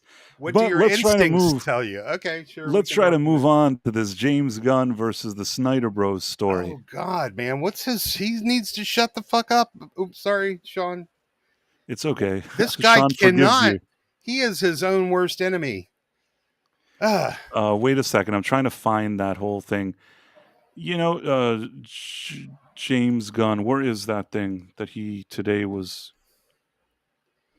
I was very energized in our moon discussion. I let a lot of the chat go by. I got to go back and catch up on chat. I'm trying to find where was that tweet that he had today that he was sort of answering a Snyder bro. Actually, let me see if I can find. Okay. I do want to point out Caleb Levine said I meant German scientists, not American scientists. That is a fair point. He's not entirely incorrect. I'm trying to find. Did he delete this thing? There was something about him reacting to Oh some yeah, guy. I saw it earlier. He was Gunn, Snyder. Let's see. Trying to see if I can find it. See if you find whatever it is. I wanted to see the tweet itself. okay. I'll look for it, or I can tell a joke. Yeah, take. You could tell a joke. Wait a second. Okay. I think I got it. Okay. At least I think that that Park Place did something about it, so we can look at it. Yeah, And then they they did probably this shared the morning. link. So yeah, this is it, I guess. This is it. Okay. So basically, somebody wrote. Oh, I have to share this. Somebody wrote, "Stand up and fight for Snyderverse on July 11th. Fight for our Snyderverse on the Imposter Superman release day." And then they wrote, "Here's what we can do to make a difference. Post spoilers everywhere. People are less likely to see or enjoy the movie if it's already spoiled. Leave bad rating on review sites. We know for sure Gunbots will post fake positive reviews, so we must let people know the truth and balance the bias out with realistic scores. Number 3, reserve tickets online, but don't complete the purchase. By selecting and reserving tickets, it gets taken out of the pool for a period of time, which means this has a chance of stopping Gunbots from buying tickets. Gunn fired the first shot and killed the Snyderverse, and here is our chance to take the fight back to him. Restore the Snyderverse. We can't have our Superman. No one can." And then Are you 12 years old, for fuck's sake? Like, this is really, I think that I'll get to them in a second. I just want to okay. see his response. He wrote, "LOL, I think we'll survive. I'm not sure the 8 people that listen to that guy, I'm going to go out and on a limb and guess it's a guy, are going to impact the course of the events." Yeah. I mean, the thing is this, is that, let's be fair. Snyder, some of it was his fault and some of it wasn't his fault. He certainly had a a tricky time trying to put together whatever universe he had with the type of regime and regime changes that were at Warner Brothers, along with them trying to catch up with Marvel at times and create a quick universe, and also trying to be woke at one point. A lot of stupid things happened, and these are things that even better filmmakers than Snyder probably wouldn't have been able to navigate through. So some of this, at least 50%, is not Snyder's fault. At the same time, I also think that Snyder, and we've seen it from the kind of projects he's done later, if I Yes, we had to have. sum up what I think about Snyder, he's a guy that here and there has an interesting idea, especially visuals, things like that. I think that if somebody gave him a screenplay that Snyder had nothing to do with, that was a good screenplay, and you told him, without being too overindulgent, just direct this movie, he'd probably do an okay or serviceable enough job. The problem is that somebody has told Snyder that he's this genius, brilliant auteur, that he's like the greatest thing since apple pie, and that somehow he's also should be writing stuff. All of this is a mistake. So with all due respect, those movies that he made weren't perfect either. Man of Steel, I had issues with. Batman versus Superman, I like the casting. I like the people there. The Trinity or whatever it is. I like that. But honestly, the screenplay there is really weak. I remember sitting in the theater. I was there first day, so excited to see Batman versus Superman, and man, I really couldn't believe that that was the movie I was watching because it just wasn't good enough, in my opinion. Um, Mary told me to remind you you have a super chat on YouTube. Oh, okay, And that's I good. want to remind you, you made me look like a lunatic because my little rant at the start of this segment, I thought you were talking about James Gunn going after Marvel in that feud. And that's where Gunn needs to just shut up. So my response was not appropriate to this. I got the subject matter wrong. Just saying, I'm not that crazy. I may be crazy, but Okay, so first of all, it's good that you said this to me because I want to share and I want to look at these super chats. Thank you, the dead man. Thank you for bringing it to my attention, and I apologize for not noticing this sooner. So, for starters, the dead man wrote, "Come on, dear boy, have a cigar. You're gonna go far." So that's a song. Uh, it's really hard to sing like the guy that sings it. yeah. Actually, it's actually somebody who's not even in Pink Floyd. I think it's a guy called Roy Harper, I believe. I think that's Yes. who it is that sings it. The thing is that uh, Roger Waters wanted to sing this song, but the truth is that he couldn't pull it off, and they tried to have him record the vocals for it, and it didn't sound good. And I believe that that's when David Gilmour knew that Roy Harper could deliver this type of vocal, asked him to step in. He recorded the songs, and until this day, that is one of the things that I believe that Roger Waters is bitter about because he always felt like he should have been the one singing it. But honestly, the guy that does sing it knocked it out of the park. um, yeah, and Roy Harper is sort of a British, much beloved folk rock musician. Zeppelin did a tribute song, "Hats Off to Roy Harper." That's how much like he meant to that particular crew at that time. So Roy Harper is amazing. Right, and really difficult to emulate. Even now, when I was trying, I can't do justice to what he was doing. But yeah, it's. I think it was a great decision on Gilmore's end, respectfully to Waters. Then you have the dead man. And I ran so far away. Oh, and We gotta get away. it's not the Roy Harper that plays Speedy in the DC universe either. I just want to make sure. And then the dead man says, It's not Green Price, Arrow. I sent a couple of super chats that I don't think you got to. You are correct. I didn't get to them. I messed up and I apologize, the dead man. You are awesome. The first one was a super chat for $2, then another super chat for $2, and another one for $5. And he is awesome. I also want to thank Mary White. She sent initially the 10 Price of Reason Live gift memberships, but then it kind of says again that she sent it. So I'm starting to think that she did that twice, which is really, again, very, very generous. Mary White is awesome.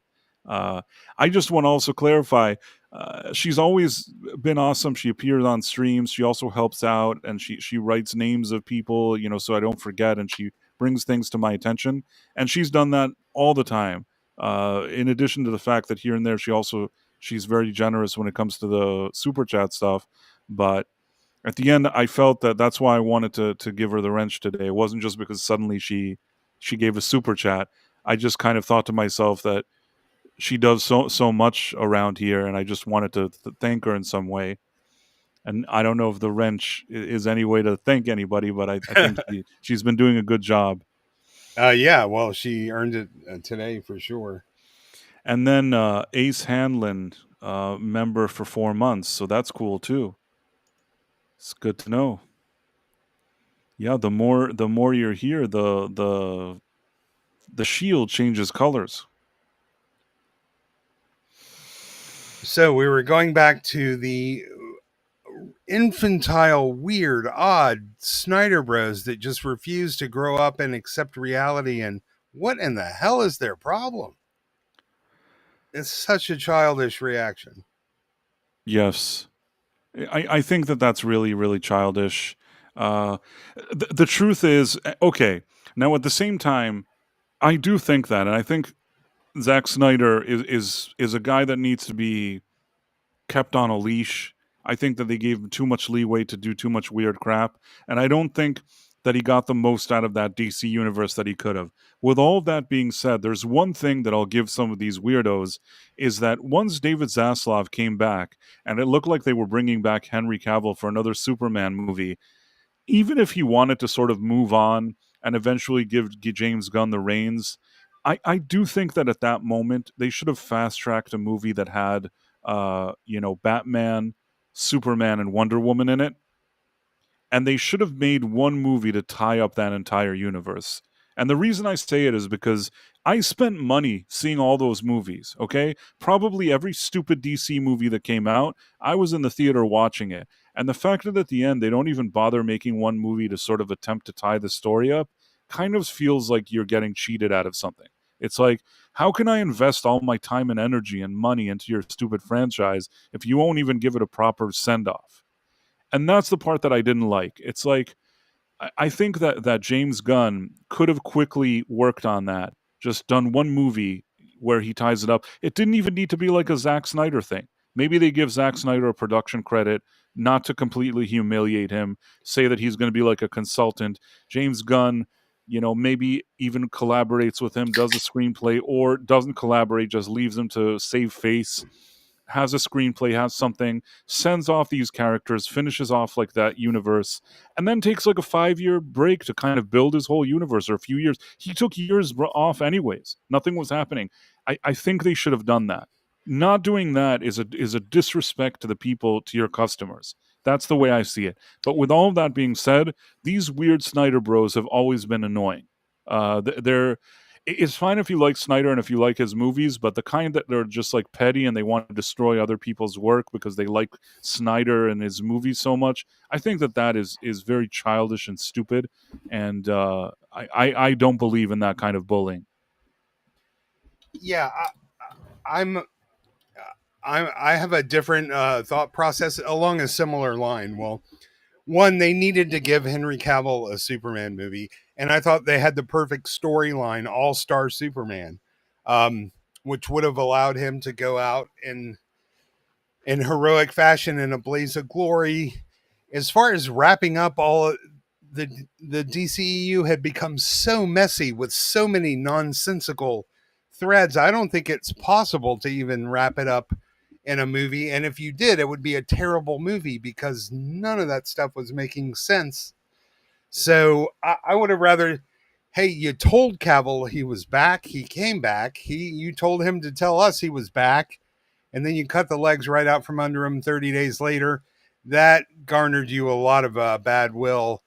I think we needed one big, awesome Cavill Superman movie where he could be really heroic, not a gun movie, but an actual, earnest, uh, not a Snyder movie, but we needed one gun movie with Cavill, and we didn't get that. Well, I just want to say, Lasher said, and me and all my favorite you people bitching about people that like those movies is getting old. I'm a fan of all you guys. Why should I get bitched about every time I watch those YouTubers? First of all, I hope you're not including me in this because I actually told you that I was trying to be a little more fair and also explain that Snyder himself was dealing with tricky things. I do think that Snyder, in my opinion, I thought that there were some ideas that I liked about his movies, but more often than not, I felt that he kind of his tone and overall what he was trying to do, it didn't work for me. Now, if you liked it, that's totally cool. I've never attacked anybody for liking those movies. I don't like the ones that are sort of doing this campaign to try to destroy James Gunn's movie. That to me seems stupid. But people that like those movies, there's nothing wrong with that. You can absolutely like Snyder and his movies, and that doesn't mean that you're less of a fan or that there's anything wrong with you or that you should be bullied or anything like that. So if it came off uh, if it came off that way, then I absolutely did not mean it that way. So I just want to clarify that if Lasher is still here and didn't run away. I feel Uh, like today I'm just chasing everybody away. They're like, "What is this guy no, talking about? I'm leaving." listen, we all have crap that we like. You know, we like what we like, and we have the right to like anything. I've never looked down on people. What makes me a little side-eyed are the people that belong to this Zack Snyder cult of personality kind of thing. This has nothing to do with liking any or all of his movies. I mean, I basically admitted this week that I enjoyed the movie Showgirls. Is it embarrassing that I like the movie? Sure, but I don't know why. I kind of said it was a guilty pleasure. I That's how love I that feel. movie Yeah, I don't know why. Like, I couldn't tell you. There's probably no legitimate reason why I like Showgirls, and for some reason, I like that movie. So because it's Paul Verhoeven, and he always has something else going on in the subtext that makes it worth watching. I think Paul Verhoeven is a brilliant filmmaker. He gave us some Yeah, great movies. He had what he was trying to do with this movie. It was very kind of quirky and weird. I don't know why. It's like a fascinating guilty pleasure type of movie. Call it whatever you want. I don't hate Showgirls. And yes, I could probably see people laughing and saying that that's a terrible movie, and I understand that. I've had nobody explain to me what was terrible about it, though. You know, people that like Black Swan, but they don't like. Listen, fine, it's terrible. I thought it was I thought it was a decent movie, well worth watching, very entertaining, and kind of hot. So explain to me why it's so terrible. That movie got bad publicity from the get go before they even started filming. I don't think it ever stood a chance. They were Everyone was determined to destroy Elizabeth Berkley's career like before that movie even started rolling along.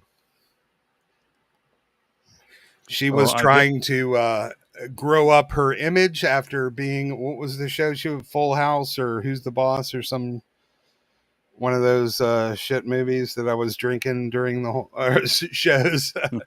Like she was trying to throw away her goody two shoes child actress image and become a serious adult actress, and she leaned more into the adult part and maybe less. But you know what? She didn't do a half bad job in that movie as far as acting goes. When those awkward moments when her hillbilly self is talking to the people that are auditioning her for Vegas, like her performance is respectable.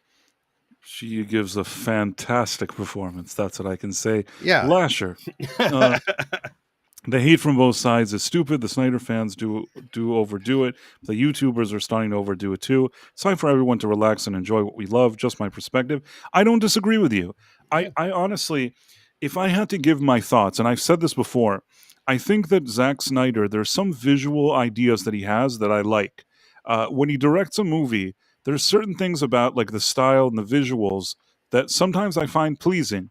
In the case of Superman, when I think of, let's say, a movie like Man of Steel, there's a few things that are really difficult for me to get over. And the scene that I always think about is the one that Pa Kent, his death in that movie, is the type of, it's like, until maybe The Last Jedi, when Luke Skywalker threw that lightsaber off a cliff. If there was ever a movie that I almost like wanted to just stop watching in the middle, it's just that scene, I found it insulting. Uh, some people may like it, and they explain to me why it's so great. I didn't feel it was great. I felt it was an insulting scene. For me, if that scene didn't exist in the movie, I would already like Man of Steel a bit more. Because there were things about it that I didn't completely dislike, and I certainly like the casting of a Henry Cavill. I think that he had some good ideas here, and he was in a direction that wasn't bad, but somehow his final result, and that's one of my issues with him. He's a bit overindulgent, and sometimes he doesn't really, think things through 100%. In A my bit, personal opinion, 50% of his movies is slow motion. That's more than a bit overindulgent. too much slow motion. Uh, I have never been against people that liked it though. I am totally cool if you like those movies. I have no issue with it. The thing is that sometimes the people that like those movies, if you tell them that you didn't love it or something like that, they get very defensive. I'm cool if you liked it and maybe I just was lukewarm about it. I think that's fine. But yeah, people and have different opinions, and I think people, when it comes to these Superman Snyder things, are a bit fanatic. And the example of the people trying to cause damage to James Gunn movie, that was an extreme thing that I didn't really like. it was a childish response. There are very few artistic endeavors that are more collaborative than making a movie.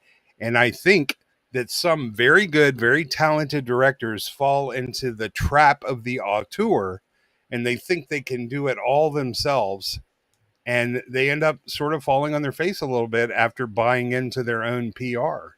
And I think Zack Snyder was one of those guys who really started to believe his own press and thought he could do it all. He's already doing the cinematography, the direction, the casting, the writing, and no, very few people, even true auteurs, they don't do it alone unless you're like a documentarian. Like a movie is still a massive collaboration of many people, not least of which is the editors. So, and I think, believe Snyder, like, all I said, look at the prequels, look at Rebel Moon, look at Rebel Moon Extended Edition, Director's Cut, fourth iteration of the Sandworm of Ginza. Like, that's what happens when somebody believes their own press. Uh, um, but Marlo there, Sharandoff liked Henry Cavill, and yeah, I think that a lot I of I like Henry Cavill, and I like Henry Cavill too. He was never the issue for me. He was not the Hmm. issue with those movies. No, If no, not at all. anything, I thought that he was one of the stronger parts of the movie. Yeah, he But was the only one that made them worth watching to me. He's a nerd. He's one of us. He carried the spirit of Superman in a movie that was trying to change and ignore the spirit of the source material, just like The Witcher. yeah, I actually think that Henry Cavill, he likes stuff like that, and he likes staying true to source material and things like that. Have no issues with Henry Cavill. If anything, I actually think that they should have made him Bond. It's kind of annoying. I don't know what are they waiting Yeah, for. Just they make a movie and name Bond. People they are going don't to like go see it. they don't like him, and he has the reputation of being difficult to work with because he actually cares. Like, the problem is that reputation came from people that were actually the ones difficult to work with, like Lauren Hisrich and Jennifer Salke.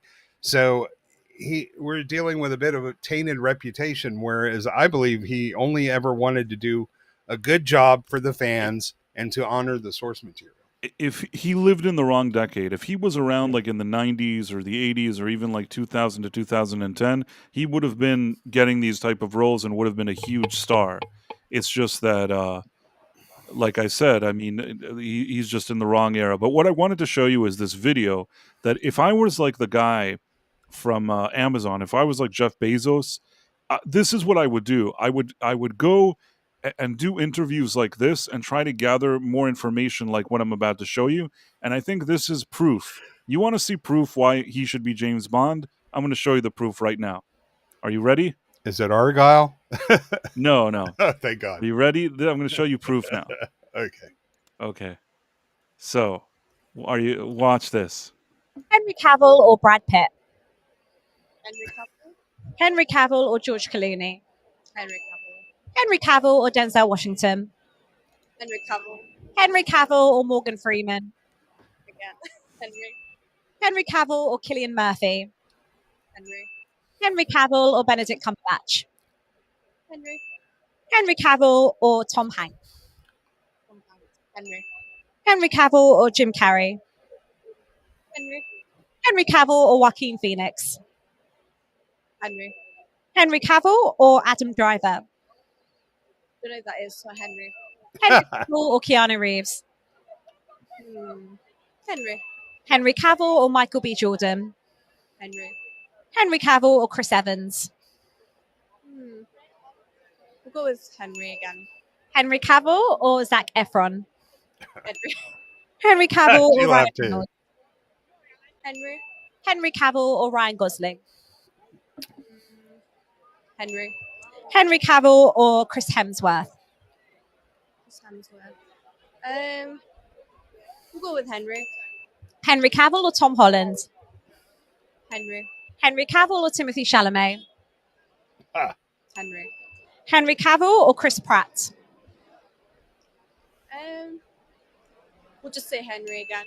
Henry Cavill or Tom Hardy? So basically, what I'm trying to say is, I feel like if they went on the street and asked women this, probably a lot of interviews would look like this one. And for me, if this is like what a lot of women think, if that's how much they like Henry Cavill, imagine putting him in a role like Bond. It's just perfect. You know what I'm saying? Especially a Bond that they don't make him like a jerk-off loser person. I think that this would just be such a moneymaker. They're so stupid. There's nothing they can tell me that can convince me that they don't need to hire this guy as Bond. And the fact that they've wasted now years not doing it is also kind of embarrassing.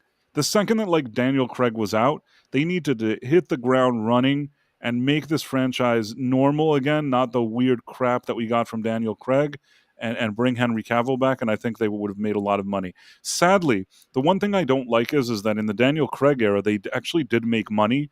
They made money mainly because the brand was already so strong. And Casino Royale was like a good opener.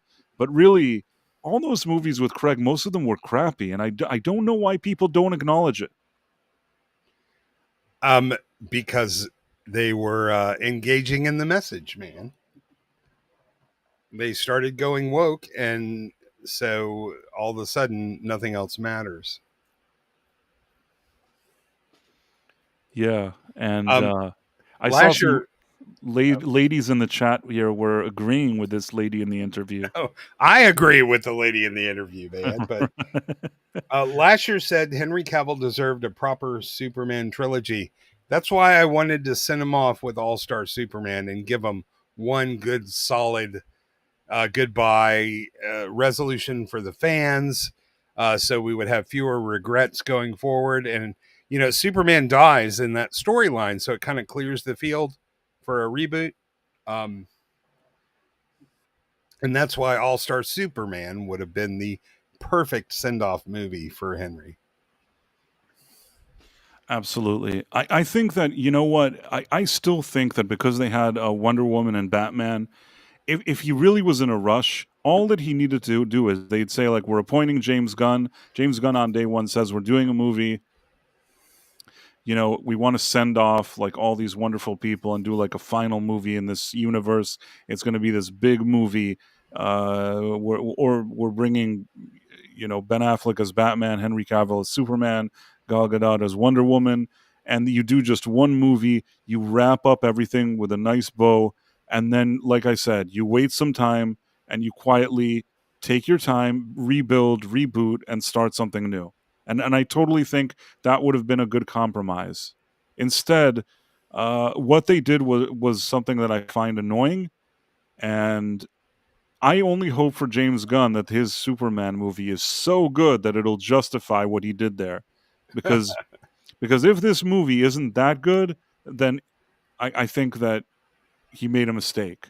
I don't think it's going to be that good, man. I just don't. I don't know. I don't know either. And really, there was this interview in Rolling Stone today with James Gunn. I don't know if you saw this article where he's like trying to do a lot of kind of spin there. Did you see that? Which one? Rolling Stone, James Gunn. Let me try to find it. Oh, man, that rag. I used to subscribe to them, man. I am so... Yeah, no, I mean, I don't... Listen, it's not any kind of publication that I take seriously. I actually... The funny thing about Rolling Stone is that it used to be kind of this, like, renegade, like, middle finger to the man type of counterculture. counterculture. Now it's like it wants to find the man, like bow down to the man. And you know what I'm saying? Like wherever that man is, they want to bow down to it and sin and just like, kiss the feet of the man. That's this is exactly what I was talking about on my little mini rant, which is James Gunn doesn't need to be the face of this movie. David Corenswet and Rachel Brosnahan need to be the face of this movie.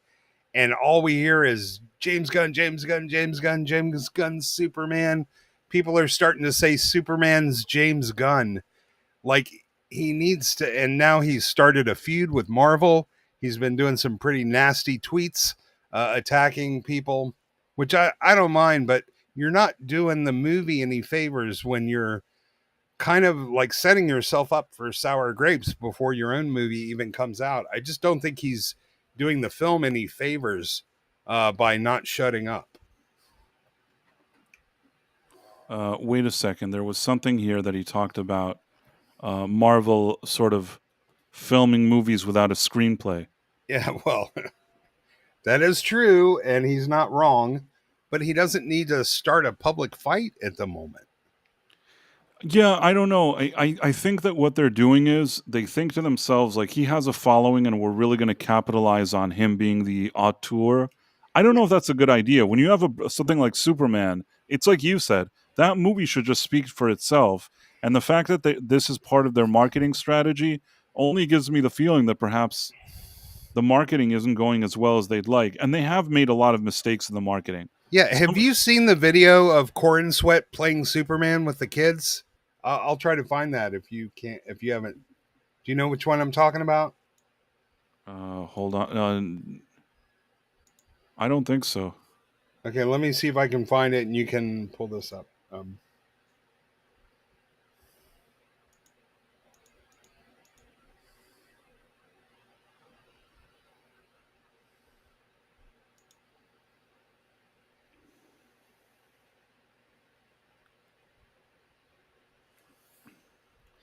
Can I take this opportunity to point out that Twitter's search feature sucks?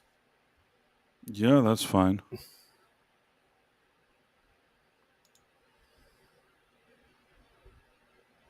Okay, I found it. I'm going to DM it to you. This is what they should be focusing on. This is their marketing campaign right here. Let's see. Before I do that, I just want to not lose this. Yeah, sure. This whatever. All right, I DM'd it to you. I don't know how to share. I'll do that in a second. But so he says over in Marvel, they've been pretty open about the fact that they realized what's wrong over the past few years. They put out too much stuff, and then they were under a corporate mandate. And then there's something also. He was saying something that a lot of movies these days, they film without a script. Yeah. They start filming without a script. And he was also implying that that's what happened with Marvel. And I can't say that I disagree with him. I just don't know if he needed to do all of that. I mean... Yeah. It's also disingenuous to say Marvel put out too much stuff. They put out too much bad stuff. They put out too much crap. I don't think... This is as much the fact that he said that they were in such a rush to put out all this crap that they filmed stuff without a screenplay. That's the most harsh thing you're going to get out of him. Obviously, it's not only that they were in a rush to do all that stuff, but they injected all of their crap with these kind of identity politics, and they hired activists and they ruined their whole franchise. You know, this whole thing about them putting too much stuff out. That's part of. I've said this before. Bob Iger has like a playbook with one play. Maybe two, but I think like the number one play in his book is that there's X fatigue. There's X fatigue, and the other thing in his playbook, we put out too much stuff, and that actually goes hand in hand with the X fatigue. You know what I mean? So it's like we extended ourselves too thin. We have such a good product, but we tried to put out too much of it. Sometimes when you try too hard to please so many people, it doesn't work out as well as you want. That's the same bullshit that this guy has been talking for decades. Oh, we're storytellers. We've been telling great stories for 100 years. That's what we do. That's more of his Right, more of right. his bullshit. He has a few things like a playbook. Really, I mean, I could if I quantum leaped into Bob Iger and I just needed to and no, and the thing is that in order to like basically if I quantum leaped into Bob Iger and my mission is not to do anything that Iger wouldn't do, meaning like for a whole week I need to convince people that I'm on Bob Iger, I can totally pull it off. I just go from place to place and say the same 3 things over again. You know, and I use just this kind of smooth and like, bullshitting voice and say like, man, we're such great storytellers. We wanted to please everybody. We're telling so many great stories. Sometimes we just try to do too much in a short amount of time. We've definitely learned from that. And sometimes we're just too good. Too good. Yeah, that's what I do. Like walk around and say that, and everybody would believe that I'm Bob Iger. Nobody would even for a second. Bob Iger's own wife would think that I'm Bob Iger. Is that you, Sam? No way. No, that's definitely Bob. So I could have quantum leaped into him. And yeah, I don't know. I'm taking it that if they're making James Gunn the story behind the movie and he's sitting around and talking about rival studios and all this other crap, I feel like they don't know how else to market it. There was also something about them talking about his tweets. Interestingly, they're like, oh, some right-wing trolls caught on to your tweets, and because of that, you were fired. I mean, that is a strange way to frame this whole story. The truth is that he had tweets that were very bad, and probably nobody would have said anything. The only thing is he started going and having these kind of political meltdowns online, annoying people. And once you become overly political and instead of focusing on entertaining people, you want to lecture them about politics, beware when they start looking through your like old tweets and have something to say about it. He was inviting that type of interaction. And at the end, the very people that were tweeting him all the crap, they weren't the ones that were going to fire him anyways. The reason he was fired is because Disney loves cancel culture. And they actually canceled him and fired him like they love to do to people, seemingly love to do to people. And the only thing is that once he went to their competitor and started doing movies for them, they kind of felt that they made a mistake. It was a very strange situation because he actually got lawyers involved initially, and they had to pay him a bunch of money when they fired him because they knew of his tweets before they hired him. And because of that, if I'm not mistaken, they had to pay him as if he's like directing these movies. So first of all, he took their money. Then he went to their rival studio, started working with them, and then they came back like on all four, begging him to come back, paying him more money to make that third movie that he was supposed to make to begin with. Basically, Disney ended up looking like idiots from this whole situation. So, and this has nothing to do with right-wing people or anything like that. That's just an unfair, strange spin that they're trying to put in this article, which I completely disagreed with. Yeah, and Alan Horn fired James Gunn, and he wasn't long for the company after that because Feige and company came back from vacation like, you did what? We need him. We're in the middle of a freaking movie. Like they're like, you fired who? A lot of weird stuff. Okay, yeah, I don't know. Did you see that tweet? Oh, so what is it that you sent me now? Let me look at the thing that you sent. This is the kind of marketing they should be doing for Superman. This is just him hanging out with the kids in the movie for like a minute or 30 seconds. This is like a behind the scenes. These are child actors that are. I've seen this before, and I like it. Yeah, but I'll share it. And then I sent you him nerding out in the car to Star Wars. Okay, let's see.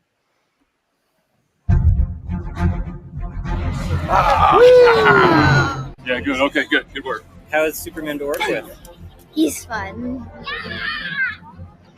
Nice work, everybody. High fives. Boom. Boom. I did meet Monster when I was in plays. Well, you're doing great work today. Oh, it looks like they might be ready. Are you guys ready? One step back. Let's roll, please. Ready and action!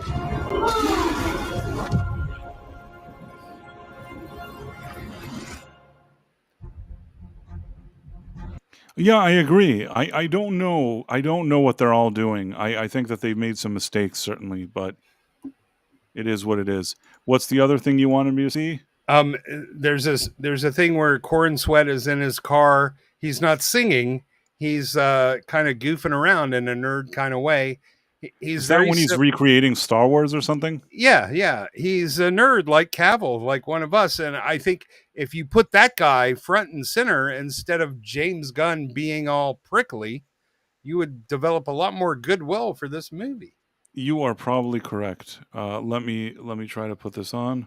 The Death Star is in range. You may fire when ready.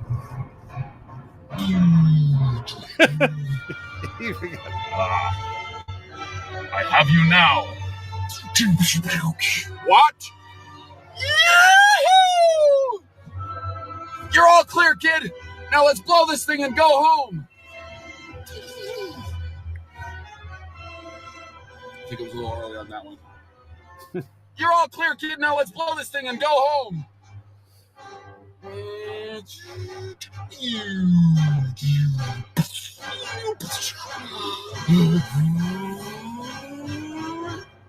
Stand by.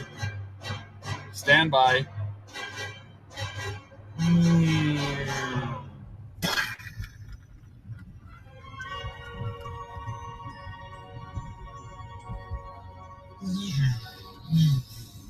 Great shot, kid. That was 1 in a million.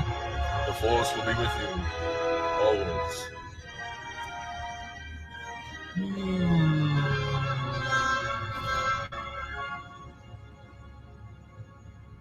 What a nerd. I like it. Yeah, that actually was the best promotion. The better than anything we saw, like in all those other promos, is probably this.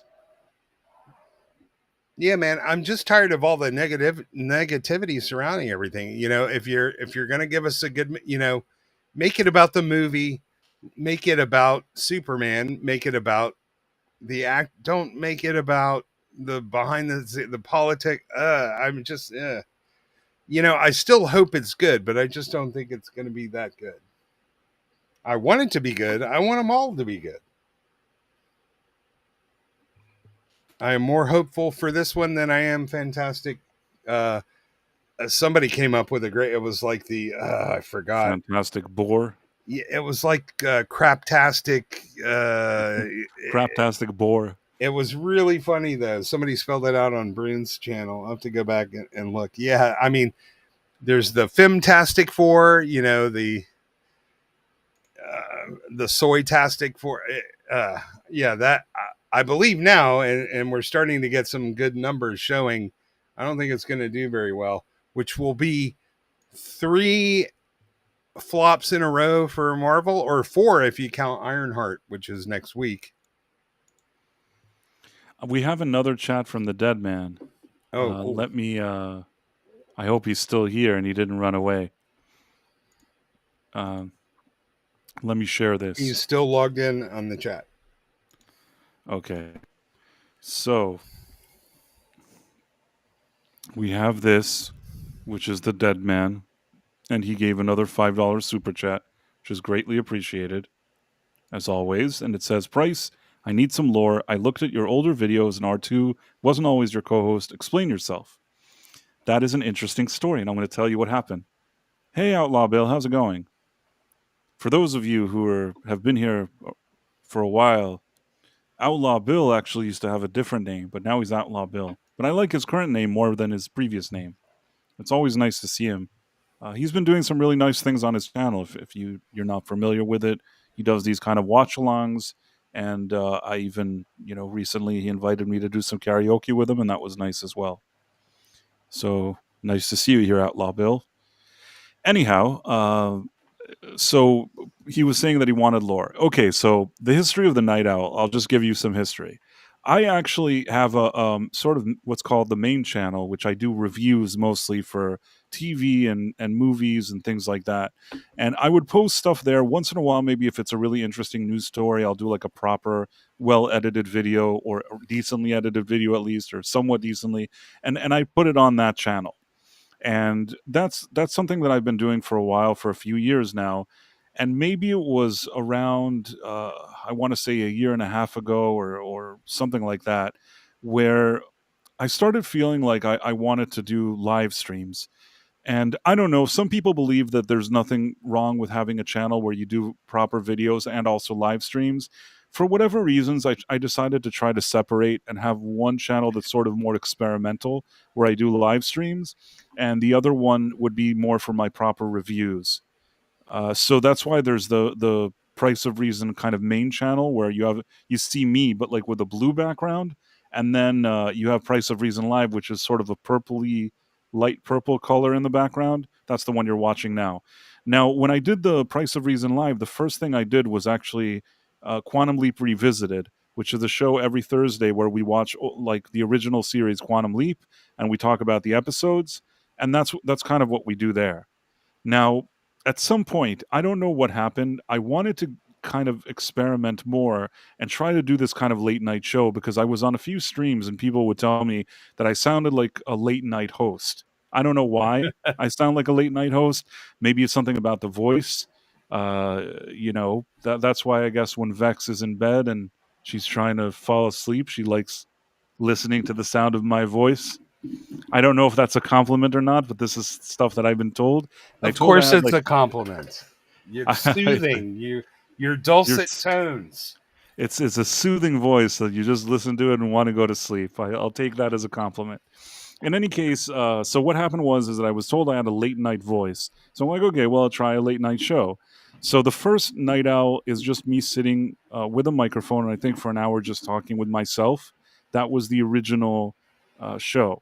Then the next few episodes, I actually had convinced Vex Electronica to join me, and we had a few shows that, to say that the format was very loose is an understatement.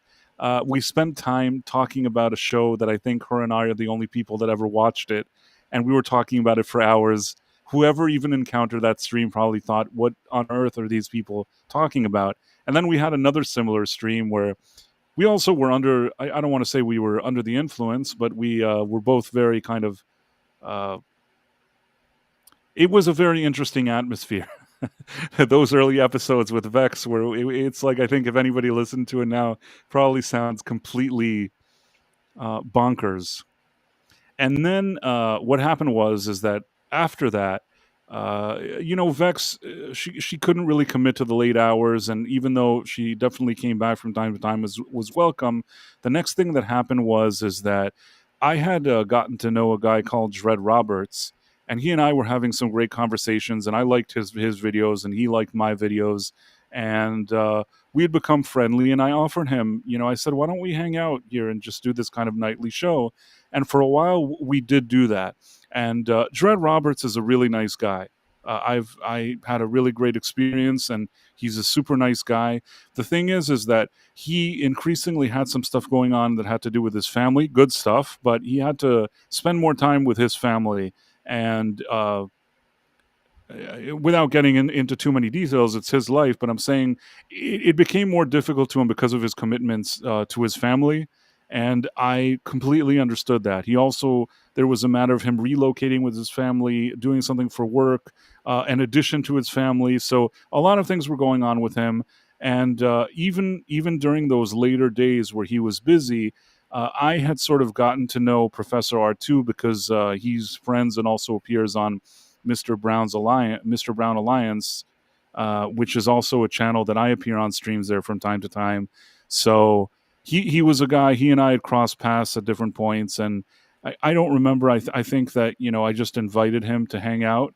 And at the time, especially when I think Dread Roberts had a lot of stuff going on, Sean, who appeared with me a lot on the Quantum Leap stream, he was one of the co-hosts that, was part of the launch of that show.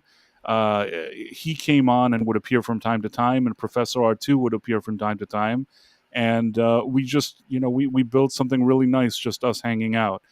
Sean, these days, he works late shifts, so he just makes rare appearances. But the professor and I really kind of, I feel like I like everything that happened before the arrival of the professor, but I feel like from the second the professor arrived and that we started regularly streaming, we were also hopefully able to take this show sort of to, I don't know if to say another level, because now I'm being Zack Snyder. I'm like Zack Snyder, that he's so super pumped about what he does all the time. So I don't know. I don't want to sound like a Zack Snyder, but I think that I like the stuff the professor and I do, and yeah, so that's how we got here. I love the stuff you and R2 do. Like, I've also been hanging around. I started out at Clobby's Clubhouse. And I started noticing certain names pop up where I went. You, R2, Emperor, a lot of the people from Brown, and I would notice in the chat people saying things that I would think of. So I'd naturally gravitate toward, oh yeah, that's exactly my thoughts, or man, I wish I had said that. That was funny. That was clever. And I think we had chatted a little bit about some of the going-ons. I think it was maybe WDW Pro, right? You used to hang out in that chat, didn't you? I'm boomering. Anyway, you were I loved your reviews, and I didn't even know you had a live channel, I think, until, I don't know, about last year, and I started, I'm semi-retired, so sometimes I stay up late. I really enjoy catching you guys here, and I'm very impressed with the community you've built. Like, again, like, there are very large channels. You don't have a chance in hell of standing out in chat, but someplace like Mr. Brown and here, where you're very active with the chat, everybody gets to feel a part of what's going on. I think that's like the best part of YouTube right there, the chat. Like, I want you to succeed, but I don't want you to ever be so big that you forget us peasants, You know what? I think that the people that have been around for a long time, you do remember. I think that it's going to work itself out. Not that you have anything really to worry about. I mean, we hopefully, like, between YouTube and Rumble, I think that each time we have a nice audience tune in, and over time, I think it's grown, and we hope that it'll continue to grow. But, yeah. You start to know, like, last week, you're like, where's Mary? Where's she been? I'm like, oh, I saw her over. She's around. She's okay. Maybe she just needed some sleep. You start to notice when people, if Tim Hayes didn't show up here one night, I'd be like, hey, Tim, you okay? What's going on? It's like the idea of community was really solidified in me by Clobby's Clubhouse. He's not with us anymore, but he was just an amazing YouTuber. A small channel, but very dedicated, lots of participation. We would do Saturday night Star Trek for like 5 hours every Saturday night. The entire chat would write these long reviews about, episodes. We went through, the idea was to go through all 735 episodes of original Trek. He passed away a couple seasons shy of the Voyager finale, so never made it to Enterprise. But I love the participation and community aspect of YouTube, and I know a lot of guys like Phantom from Clobby. He was just a fantastic human being. The thing with Clobby is that I always feel like I missed something with Clobby, because we had been probably streaming together probably twice a week on Midnight's Edge After Dark, and it took a while. I think that out of all the people there in that panel, a lot of them, most of the people there, if we're talking about Nick or Cece or Tom, are people that I think that became my friends quicker. And I feel like with Clobby, he just had a different type of personality. He was a super nice guy, but I feel like it took a while until I felt that he and I were really kind of friends. And around the time where I really felt that he and I were becoming friends, and I really started fully appreciating how much knowledge this guy had, and what a professional he was, and what a really, really nice guy. I think that really when I felt that, and I came to that realization shortly afterwards, he passed away, and I kind of felt that it was sad for me, because I'm sure that had he not passed away, we were becoming like better friends, and to have that happen at that point, I just feel like I missed something, and There was even like some evening that I wanted to do with him where we go over like my comic collection, and I was waiting for somebody to ship a few comics to me that I didn't have, and this happened around the time that he passed away. I ended up like doing this with Nick at the show still called Klobby's Comic Shop. I did this with Nick Weiser, and it was a really, really nice stream that we did together. But man, even when I did that, I felt like, I really would have liked to have done that stream with Klobby as well. And I didn't get a chance to do that. And I don't know. So I've always felt a strange feeling like I wish maybe, I just wish he was around more. I feel like I was really at the point in time where he and I were bonding, and I don't know. It's just That's such a shame. It's a shame I didn't get to spend enough. I spent a lot of time streaming with him, but becoming somebody's friend and then having that happen, I just feel like something was taken, and I didn't quite get a chance to even tell him that I appreciate him or things like that, and it bothers me a bit. But I don't quite know what to say. People passing away is a strange thing, so that's the situation I'm in. The thing I liked, the thing that impressed me the most about Klobby was how, without even trying, he just seemed to bring out the best in people. And people naturally sort of, we have some controversial, maybe ornery. I know I can get argumentative, but it seemed like whenever Klobby was running a stream, people were always on their best behavior. They were, there to really enjoy and bask in the wonderful aura of nerddom.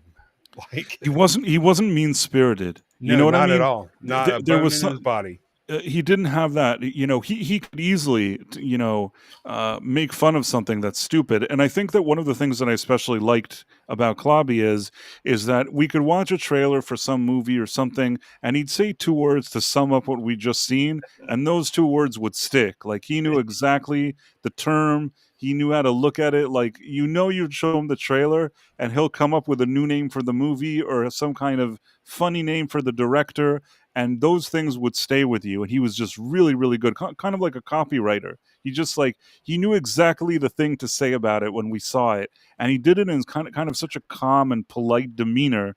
It was just great to see, and he had such this kind of mild-mannered, positive vibe that it's an easy vibe to sort of take for granted. And that's another thing that I didn't feel right about. That like I felt like I took his presence for granted, and I didn't have a chance to tell him that I appreciated him. And again, nothing I can do now. I can only hope that he knew it. Well, he always, he always looked for the best in people. And you're right, not a mean-spirited bone in his entire body. Or if there was, you would never know it because, I know he had some problems with some people, but he would never, the man was zero drama. He would never drag it out. Like he never wanted to bring drama. He was here to celebrate the culture, and he was a living encyclopedia of comics and science fiction. He was. He was the absolute expert. And that's another thing, is that often I said this, I think, and I probably didn't explain myself well when he passed away. I had a really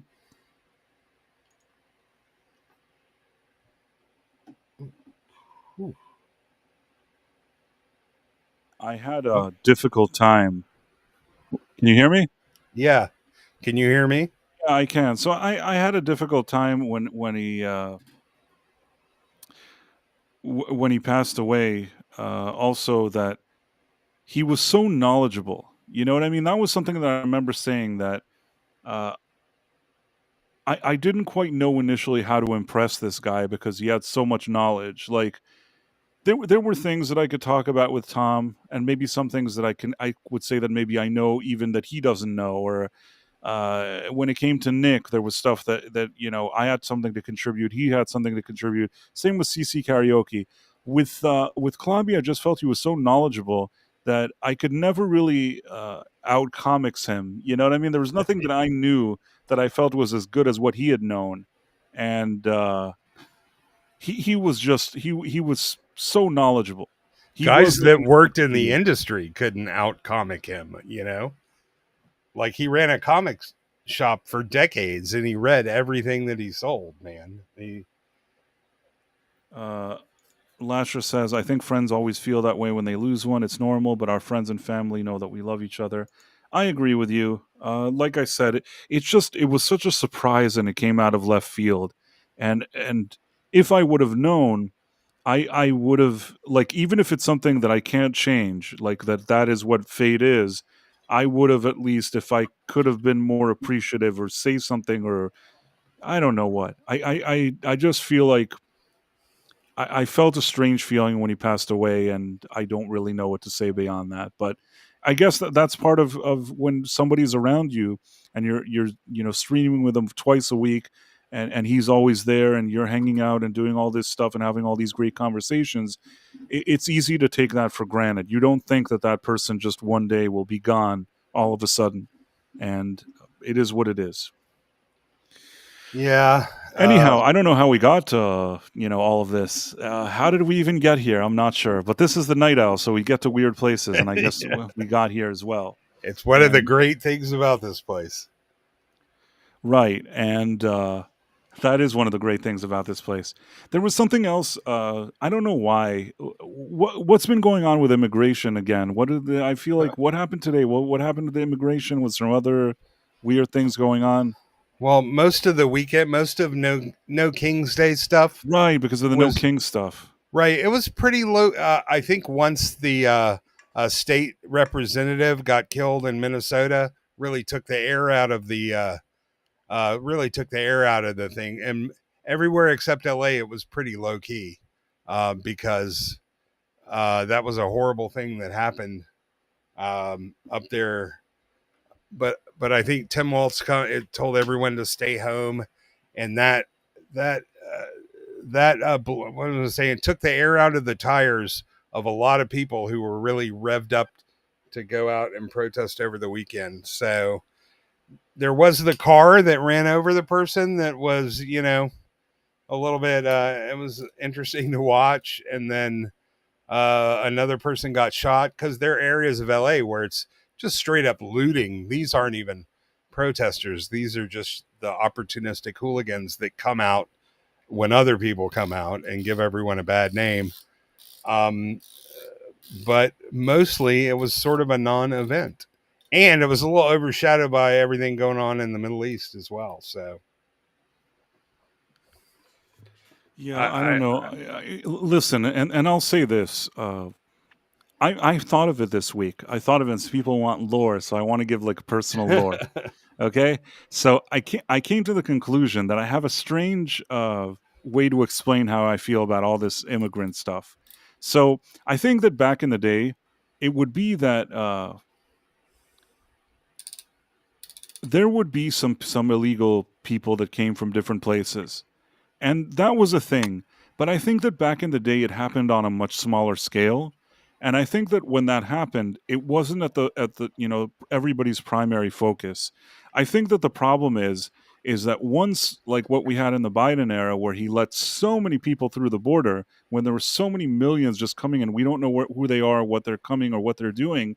I think that if there was initially a situation where here and there, maybe there's some people that are not official here, and then they gradually become official, if there were some maybe even decent people that came here for whatever reasons, all those millions probably put a damper on that. Do you get what I'm saying? Yeah, it was way too much for this country to absorb. Can I mention the thing in Omaha that's a really good example that contradicts what the general narrative is? Sure.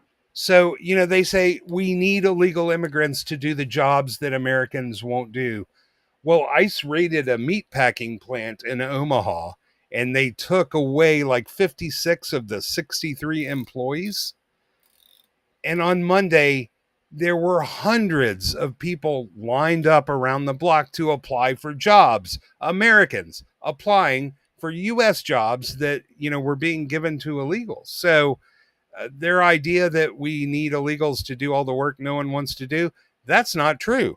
There are plenty of people ready to line up and take jobs. And I love that Omaha story because it's just such a straightforward example of that. When you let 20 million people flood in all at once over the course of a few years, it's not just that they're taking away jobs from people, but they're also because they're hired, so the businesses don't have to pay them as much, and so they unfairly compete with other American-owned businesses. There's a ripple effect that goes all through the economy that's not good for anybody. And my kind of thing is this: we are American citizens. It's not just a privilege; it's a responsibility. But people that come in illegally seem to get all the benefits of citizenship without any of the responsibility. And that's kind of on a principle level. That's sort of what bothers me, is that, I've grown up and I've played by the rules most of my life. And these people come in and they get free housing, free food, better insurance than me. And they don't have to put up with the paperwork of life. They don't have to buy car insurance. They don't have to pay the business fees. They don't have to pay all of the, some of them might pay some taxes, but not only sales tax, I would imagine. So, they're getting all this stuff that Americans are working hard for. And listen, man, I want to be compassionate. I want to help them. But one of the big Rasmussen polling just said that Latino Americans actually poll to the right of everybody else when it comes to illegal immigration. The people that came here legitimately, they're actually they poll to the right of Trump on illegal immigration. Yeah, I mean, there's a lot of nuances here that I think get lost in this whole thing. First of all, I thought of something today, and this explains what happened with immigration, okay? Because back in the day, like I said, you had some people crossing the border. Maybe they weren't legal and they did whatever they did, and somehow, yeah, I think it was less noticeable. I think people knew that some of that was going on, but since it wasn't done all the time, every second, I think that, the general vibe was that people weren't really paying attention to it. And I'll tell you a story now from my childhood. Are you ready for a story? Let's hear it. Okay. More lore. So back in the day, I was a kid. I may have been 10 years old, and I was at some school, and they had a machine that had like soft drinks, like a can. You could buy cans. You know what I'm saying? Like Coca-Cola, whatever it is. Are you with me? Yeah. Now, I was at this school. I think I was around 10 years old, and one day, I don't know how I did this. I think I know how it happened, that a drink got stuck. It's a really long story, but I found a glitch in the machine. I found a way where if I didn't pay money, I could actually take a drink and not pay for it. And it's not something that as an adult I would want to do. Even as a kid, it's not something that was like at the forefront of my mind. But the idea that I managed to outsmart the machine, that I kind of liked, because I was that kind of wise ass kid. So from time to time, perhaps I would go, and when nobody was looking, I'd know the glitch and I'd be able to get myself a soft drink. Are you with me, Istophobos? Yes. So I did this, and initially nobody noticed and nobody cared. Now I'm sure that whoever collected the money for that machine, if he looked, probably would notice that there's a few dollars missing, right? But it wasn't enough that he probably didn't even bother to look. Exactly. He collected the money, and it wasn't enough that anybody even gave a shit about. Sorry, Sean. And then what happened is once I did this, and somebody, I think he were either a friend or a classmate or something, saw what I did and understood that there was a glitch in the machine. And I told that person, I said, listen, it's very, very important. It's very, very important that we never discuss this with anybody. Only us two can know about this glitch. It cannot go any further than us two. And that person said to me, no problem. You got it. And then, unfortunately, you can only imagine, somehow other people saw him who saw other people. And within the following month, suddenly everybody was taking out soft drinks using this glitch. And Benjamin Franklin. What'd you say? Benjamin Franklin. 3 people can keep a secret if 2 of them are dead. It was just a machine, and I was a kid. I wasn't going to go through that kind of length. But yes, it became an issue. And what happened is now it became an issue that you have like the principal of the school releasing like an announcement saying like, we will not allow people to like abuse the thing.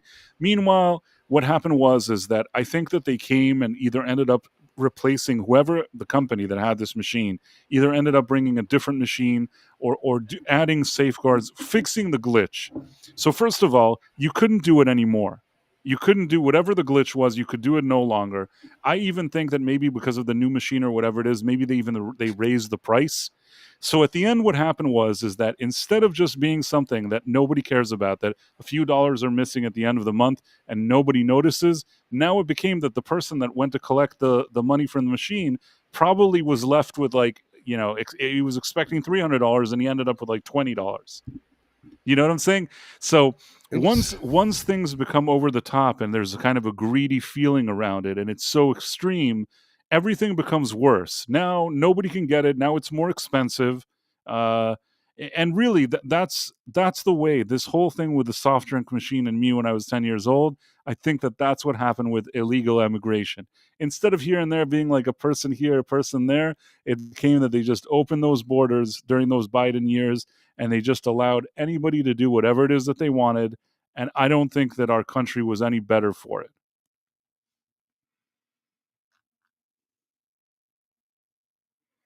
Istophobos? I don't know what happened to Istophobos. He's gone. Oh, That's it. I think that once he heard that I took money out of that machine with the soft drinks, that was the end. It's the end of the road. Can you hear me? I can hear you, yes. Okay. My the session crashed and then it refreshed and I was muted and I didn't realize it and I came back. You're lucky they left. The other thing is you're lucky they didn't pull the machine and now nobody gets sodas ever, because that's another. They could have said, hey, this isn't profitable anymore. Let's pull the machine and go somewhere else. So that's another possible resolution to the situation. Right. And I mean, not for nothing. It's not that I think it's so great that people were doing that before. I'm just saying that if it was at such a low number that seems like negligible and it wasn't such a thing, I think that people weren't really focusing on it. So that's why I'm saying that everybody lost out with that whole policy of let's just let the entire world in. I think that everybody lost out. No soda for you. Yeah, it ended up being like a losing battle for everybody. I will say that regardless, and I think a lot of people have said that, if also there's something unfair because there's a lot of people that have come here to this country and they did it legally. So in order to be legal, a lot of people had to, for years, do things. In some cases, they had to pay a lot of money, or they had to take certain jobs only with places that were willing to sponsor them. And sometimes you had to compromise and take certain jobs only certain places would want to. And some places would only agree if you paid a lot of stuff out of your own pocket. So there was a lot of stuff going on that people could spend years doing this, and maybe sometimes a lot of money. And no, I'm not talking, these weren't all tycoons. Like these were just people that had to work very hard to get it. Meanwhile, some other people just came and they're like, hey, we're here. Who gives a shit? Like, we can do whatever we want. And they sold everything they had just for the opportunity to come here in the first place and build a new life. And right. So I guess what I'm saying is that this whole illegal thing, and I've met people that came here legally and did everything legal, and then they see people like that even coming from similar countries, and it annoys them. It's very much. I think that what needed to happen is this. Either it should be extremely difficult for everybody to get this, and it's a long process that everybody has to go through, or it could be something that maybe is not as difficult, and then everybody just goes through the same thing that's maybe a little less difficult. But at the same time, I don't think that you can make it that like so many people have to do the more difficult level, and then the other people can just stroll in here and do whatever they want. It can't have like this kind of imbalance. It's happened to the extent where it's affecting a vast portion of the economy, and that's not acceptable. It's like people who worked hard, went to college, spent 20 years paying off their student loans, and then all of a sudden see these people that are having their entire, gender studies degree discharged, and they don't have to pay it back. have a little bit of a weird feeling about you having to work my ass off to pay that stuff, you know? Absolutely. I understand exactly what you're saying. And yes, I I generally agree. It's just, and people are like, oh, you're just a mean person. How dare you? But the thing is that, yeah, how dare I? But if other people had to work so hard and had to go through a completely different journey, why is it that some other people get to just do it without any effort? There's certainly something here that people always ignore in this conversation. And like I said, and just to tie it up to the story with the machine, when it was just one guy using a glitch in the machine and getting a soft drink here and there, and nobody notices it, like it doesn't really affect the bottom line, you kind of just let it slide. But once it becomes such a thing where everybody's losing money, and the thing is like not profitable anymore, it's like a money loser. At this point, people can't ignore it. and that is completely discounting all of the horrible things associated. Coming into the country illegally is a crime, and whenever you have crime, you attract a certain element and other things. So be very careful with my wording, but there is a lot of trafficking and grape juice and children drinking grape juice and horrible things that happen at the border when you just leave it open like that and you're not regulating it. What we had 500,000 missing children unaccounted for that came into this country. That's unacceptable. We're America. We don't do stuff like that, but we did. And I'm a little bit, we're supposed to do our best to make things fair for everybody and to allow stuff like that to happen. Also, I can't help notice the same people that keep raging about raising the minimum wage and having a living wage are in favor of importing essentially a entire class of people that don't get to live off that wage. Basically it's slavery. It's indentured servitude. People come in, they're illegal, they have no rights, they're not going to complain, they get paid less than they should, and they get cheated and they get lied to and they get taken advantage of. And what are you going to do about it? Because you're illegal. I'll just call ICE. So you create an entire class of indentured servitude with this model. And so I find it weird that the people that speak up for the rights of the minorities and the minimum wage are the same people that are standing up for this class of indentured servants. Remember I talked earlier about consistency. This is one of those things where you can't make it make sense. So they call me a racist and an ist and a phobe, and they stop talking because they cannot discuss it with me using the facts. Right, and there's a final thing is that when you take a few people and you just kind of sprinkle them into different communities, even if they came here and they're, whether it was even legal or illegal, but I'm saying if you just take a community and you add some immigrants that came there, like sprinkle them in, maybe there's a way that they could quietly kind of integrate into that community. But when you take millions and millions of people and just dump them somewhere, the whole fabric of your community is just going to shift. And we saw a lot of these stories, in recent years where you had a small town that they brought immigrants from I don't know where and they just like dumped them there. It caused complete chaos because you can't do that. That's just not how it works. And I think that led to a lot of problems. And I dare say that one of the reasons I think Trump managed to win this election is I think that people didn't like that. There were a lot of Yeah. people that maybe wouldn't even say in public that they don't like it, but deep down they said, man, where did they bring all these millions of people from and dump them here? And then they went and they voted for him. That was actually a thing. And sometimes there's things that people don't talk about, but it doesn't make them bad people for thinking that. I have a quick polar bear lore thing. It's not very long.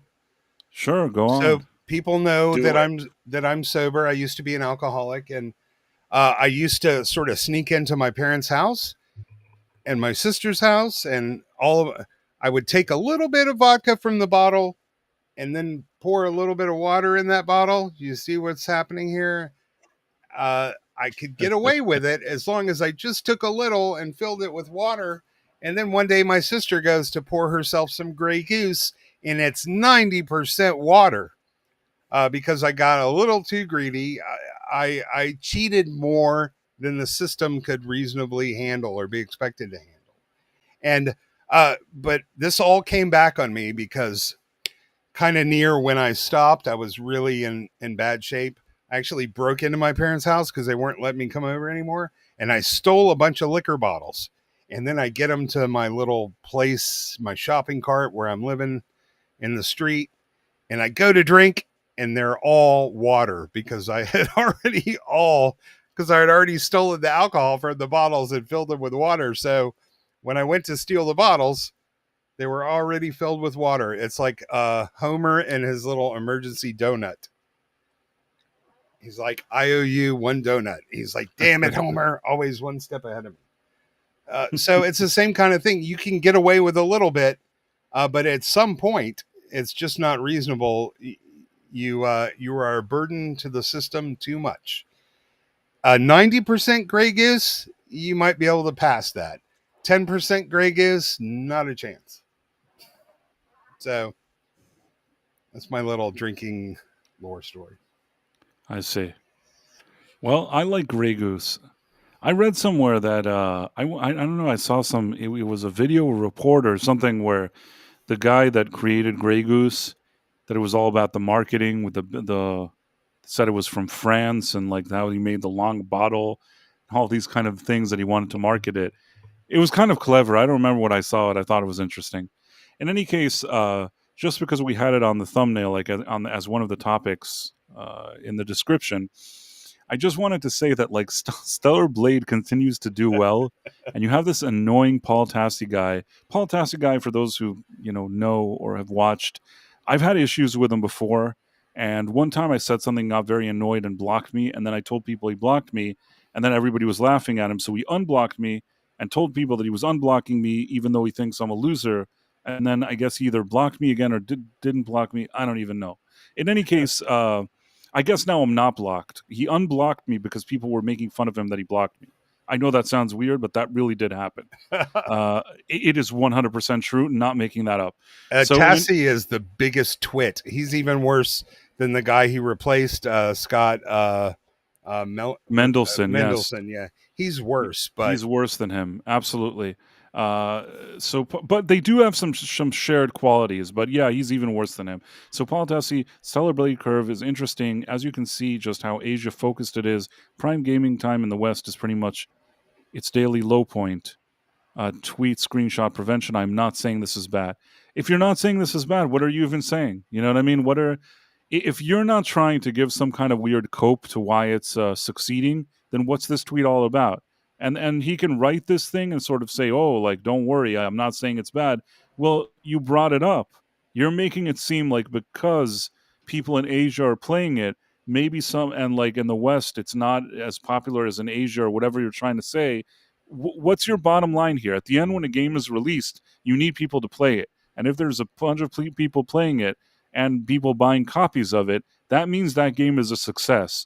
And he's doing all of this stuff because, of course, the character there is very it's based on a woman model, and the character is appealing.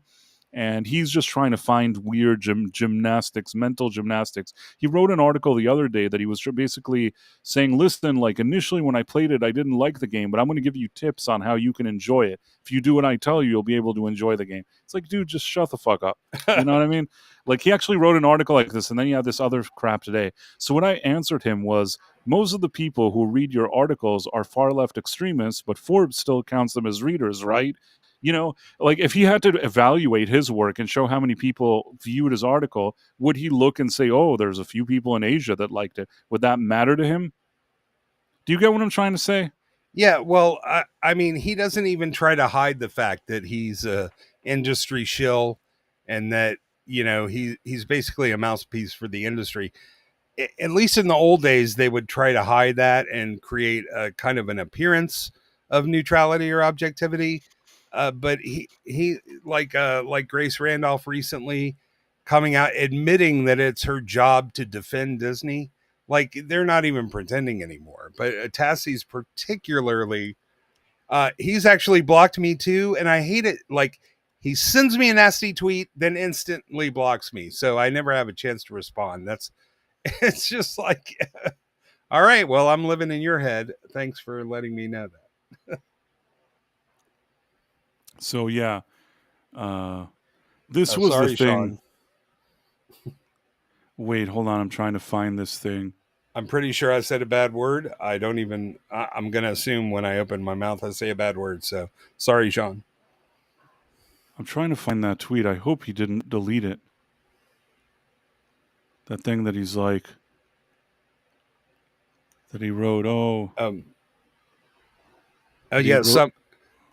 Something Caleb Levine said, their cousin from Czech Republic was denied a visa and they're white. It's hard to get a U.S. visa. It has nothing to do with the color of your skin. I know they like to make it sound like it does, but that's simply not true. It's always been sort of difficult to get one here. An extended stay one, a work one. And no, we are not a country that just lets white people in. Clearly, we're not. We have so many workers from Asia, the Middle East, Central Asia, East Asia, Africa. I'm tired of the one-sided reporting in the press and just the bad faith arguments and the disingenuous nature of the media now. It's that phrase, you don't hate the media enough. And it's true. It doesn't even matter what the subject is. If it's the doom goblin, they never report on the whole side of any issue anymore. I feel like the guy deleted his tweet. That's really strange. There was something that he there's one thing that he wrote. Oh, you're one of these guys. There was something that he wrote, and it's too bad. I wish I would have screenshot it. I feel like he deleted it later, but he basically he he made a big thing about blocking me, and then he wrote how he unblocked me because I made fun of him for blocking me. It was the dumbest thing I'd ever seen. I only regret that I don't have a screenshot, but what can I do? In any case, yeah, so I think that whole thing with him is pathetic, and I think it's pathetic that he writes for Forbes. It always annoys me that these people think that because they write for a publication that used to have a more respectable name, that they're somehow worth something. For me, Forbes, I can't take anything written there seriously. Certainly not anything written by this Paul Tassi guy or that other Eric, or as I like to call him, Eric Booger Kane. Both of those are just not my cup of tea. Yeah, he's a little better, but he came out shilling hard for Rings of Power when it first premiered. Then he did like a total 180 without any explanation, man. He basically, the thing with Eric Booger Kane is if there's a trendy propaganda thing that he can jump on, he does. But if he sees that it backfires, he tries to pivot and pretend like he was always on the quote unquote right side of history or whatever it is. Can't take that guy seriously. I know some people are like, no, he's all right. He's not all right to me. I think he's a jerk off personally. That's my opinion. There is no right side of history, and when history happens, we're all gone by that time anyway. The best you can do is act in good faith and good conscience. I would rather be correct than right. And that's the problem with these people, is that they just want to be right. They don't want to act correctly and act right and principled. So I'm just never going to throw reason and rationality under the bus, but I'm also not, I tend not to make it personal. It doesn't have to be personal, Hey, listen, I work with a bunch of young and old guys trying to quit drinking. I'm really used to not taking stuff personally. Yeah, I understand. In any case, so that Eric Kane guy is like a complete hypocrite in my humble opinion. But in any case, it is what it is. And I think that maybe this is a good time to start looking at people and saying bye to them.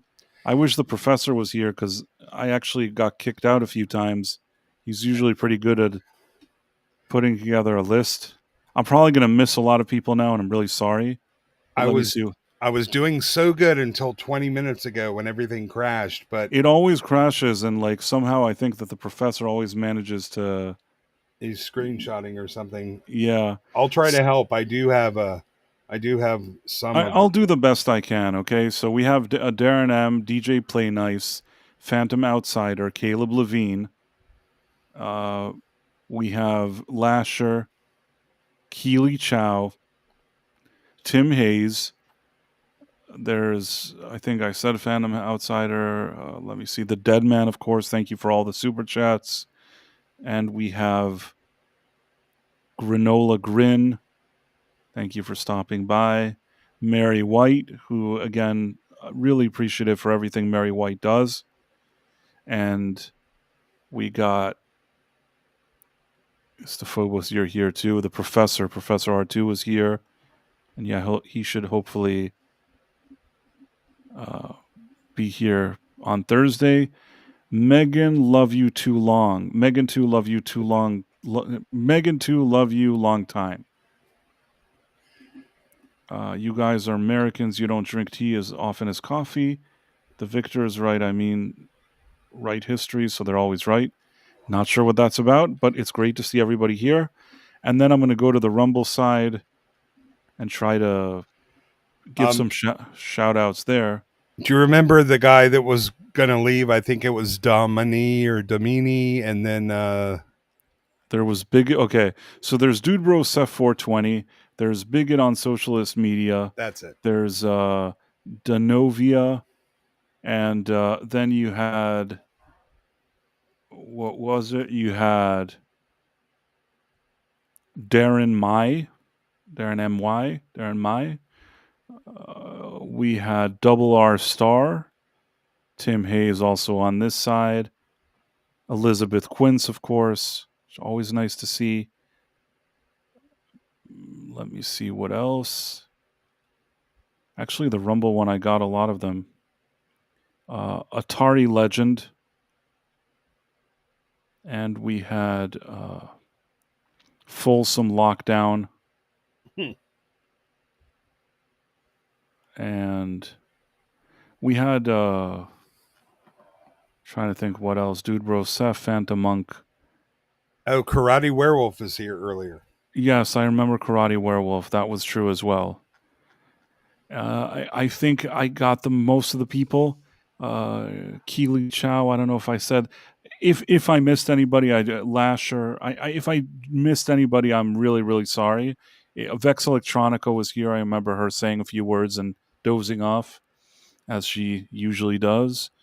And Marla Sharondoff was here. I remember her being here for sure. And yeah, I think that's probably most of the people. If I miss somebody, I'm really sorry. Today there was a bit of a glitch and I couldn't quite capture everybody. If I missed you, that doesn't mean I didn't see you or didn't appreciate you being here. And I'll definitely be able to highlight you next time. Phobos, is there anything you want to plug before we head out? Well, I did a stream earlier. It was funny. We were talking about Zack Snyder. I was on the Trev Retro stream. We did Battle Beyond the Stars today, and which is sort of the original Rebel Moon, but so much better. So I'm sure he has that. It's not live anymore, but he has that up on his channel. We had a great time going through that movie. So check out Trev Retro's channel. You can always hit me up on Twitter, and just thanks for giving me the chance to fill in. It's always a pleasure being here. It's good fun. And thank you, chat. Like I said, I love the community we have here. It's always nice to see you here, man. And thank you for joining us. It was cool. You know, sometimes even when we're not, when there isn't somebody absent, you actually are a friend of the channel and you appear here from time to time. But I do thank you for stepping in here late in the game. I do appreciate that. So thank you. And I love the polar bear sitting on your lap. It's so cute. Yeah, somebody sent you a message before we go. Megan, too, love you long time. Is Phobo Sydney Sweeney still not up to par without her hair extensions and makeup, in my opinion? Stay safe and good night. Oh, man, the woman is hot even without makeup, man. I don't know. Just have to. I like her. I can understand what people are saying. First of all, I still like her, and I think that she has a look about her that I do like. But I can understand. I mean, she's very sexy, but it's not like her face or whatever. Some of her features are perfection. As much as I think that she's just very appealing. Yeah, she has a great attitude. Yes. She's very shapely. And I got to be honest, I've always preferred the no makeup natural look. I don't really like the heavy eye makeup kind of thing. So have a good night, Lasher. Yeah. I agree with you. But overall, I can't say that I dislike her. She's fine in my book, Esther. Yeah, I would not pass on the opportunity to meet her. Hell, I don't think anybody would. I think that she's very, very likable, and I'm very fond of her.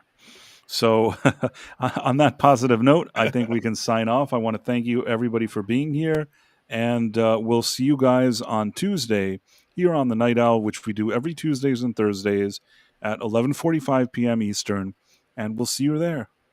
Bye.